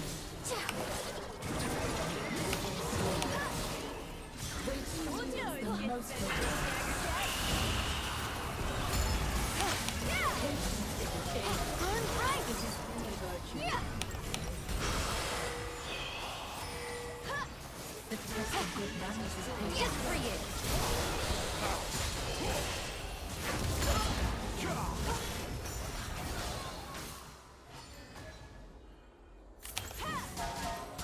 Whose head shall I take?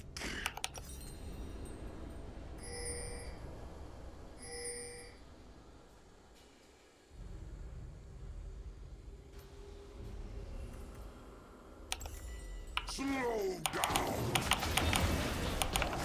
Nothing will escape.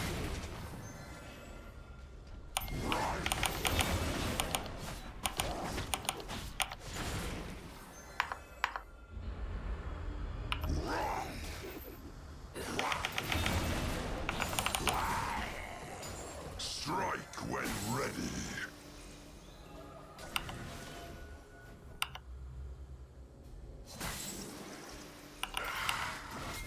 Brilliant. What is this unsolved? There is the hunter and the hunter.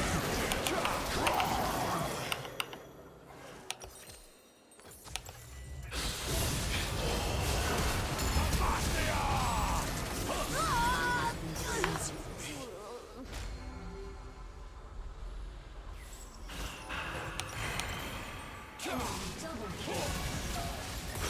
Enemy has been slain.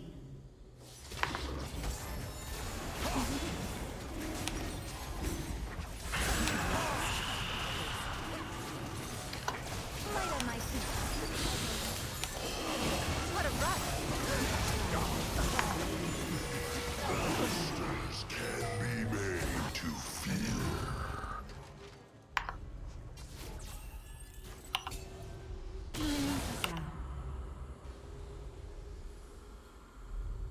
Has come to...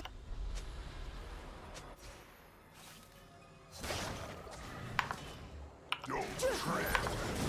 Another piece for my collection. Easy prey.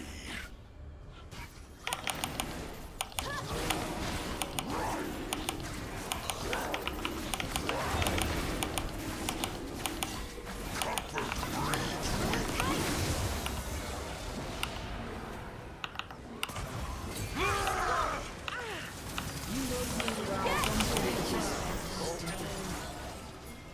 You best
Hunter's path. Separates groups from dead ones.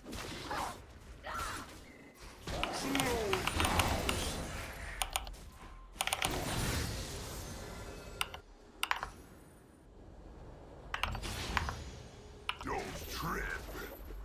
Carve off a souvenir. Easy prey. Right. Come on. Destroyed.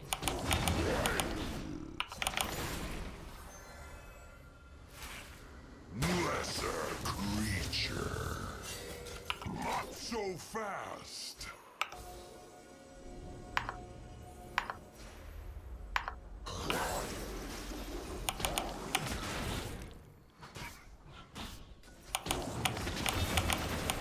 There is the hunter and the hunted.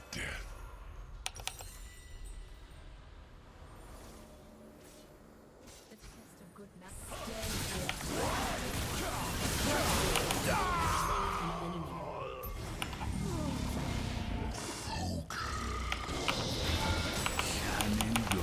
Their heads will run. Shut down.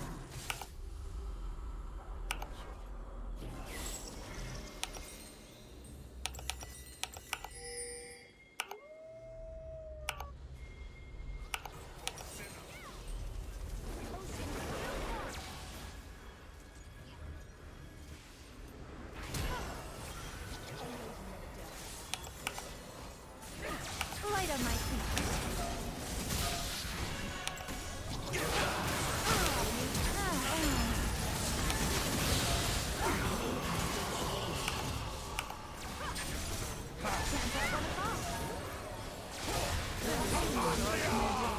Monsters can be made to fear.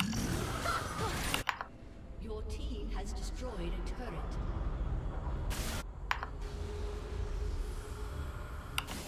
Your team has Give me your heart.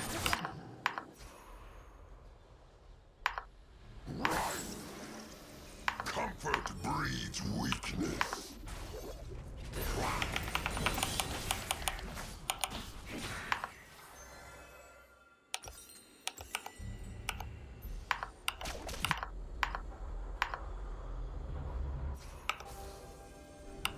A true hunter never rests.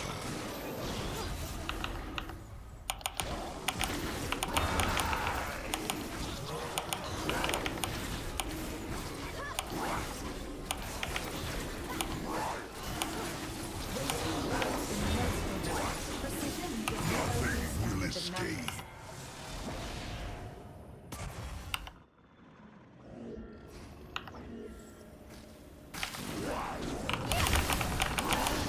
My family.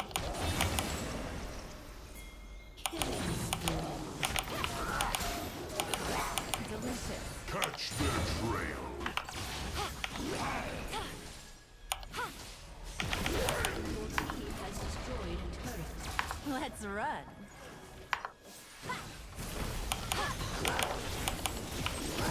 Quick as a fox.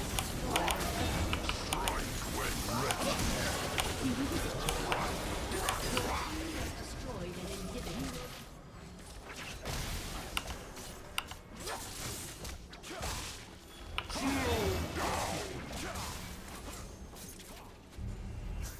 I seek only the strongest.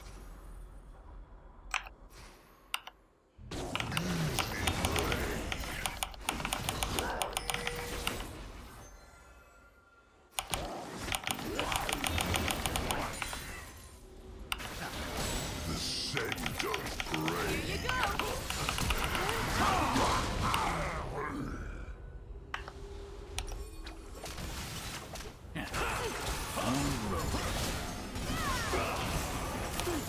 Here I come.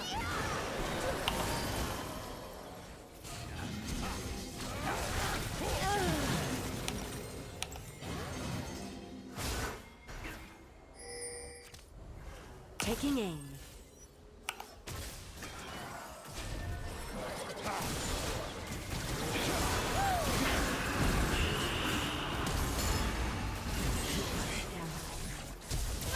An enemy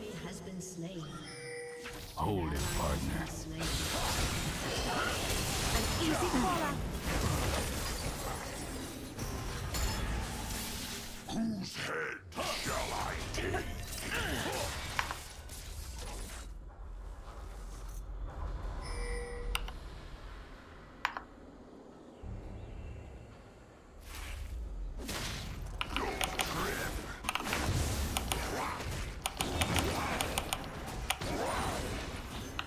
Not so fast. Walk the killer's path.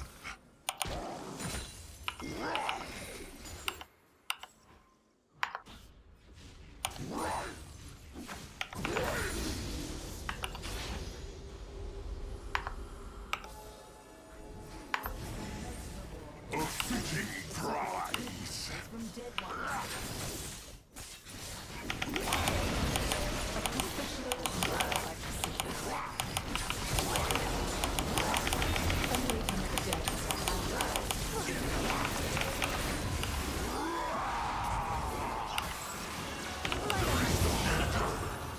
The hunted.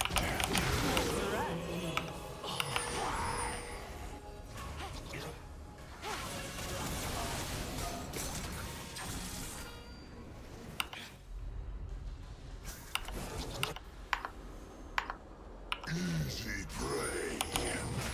Another piece for my collection. Right. Right.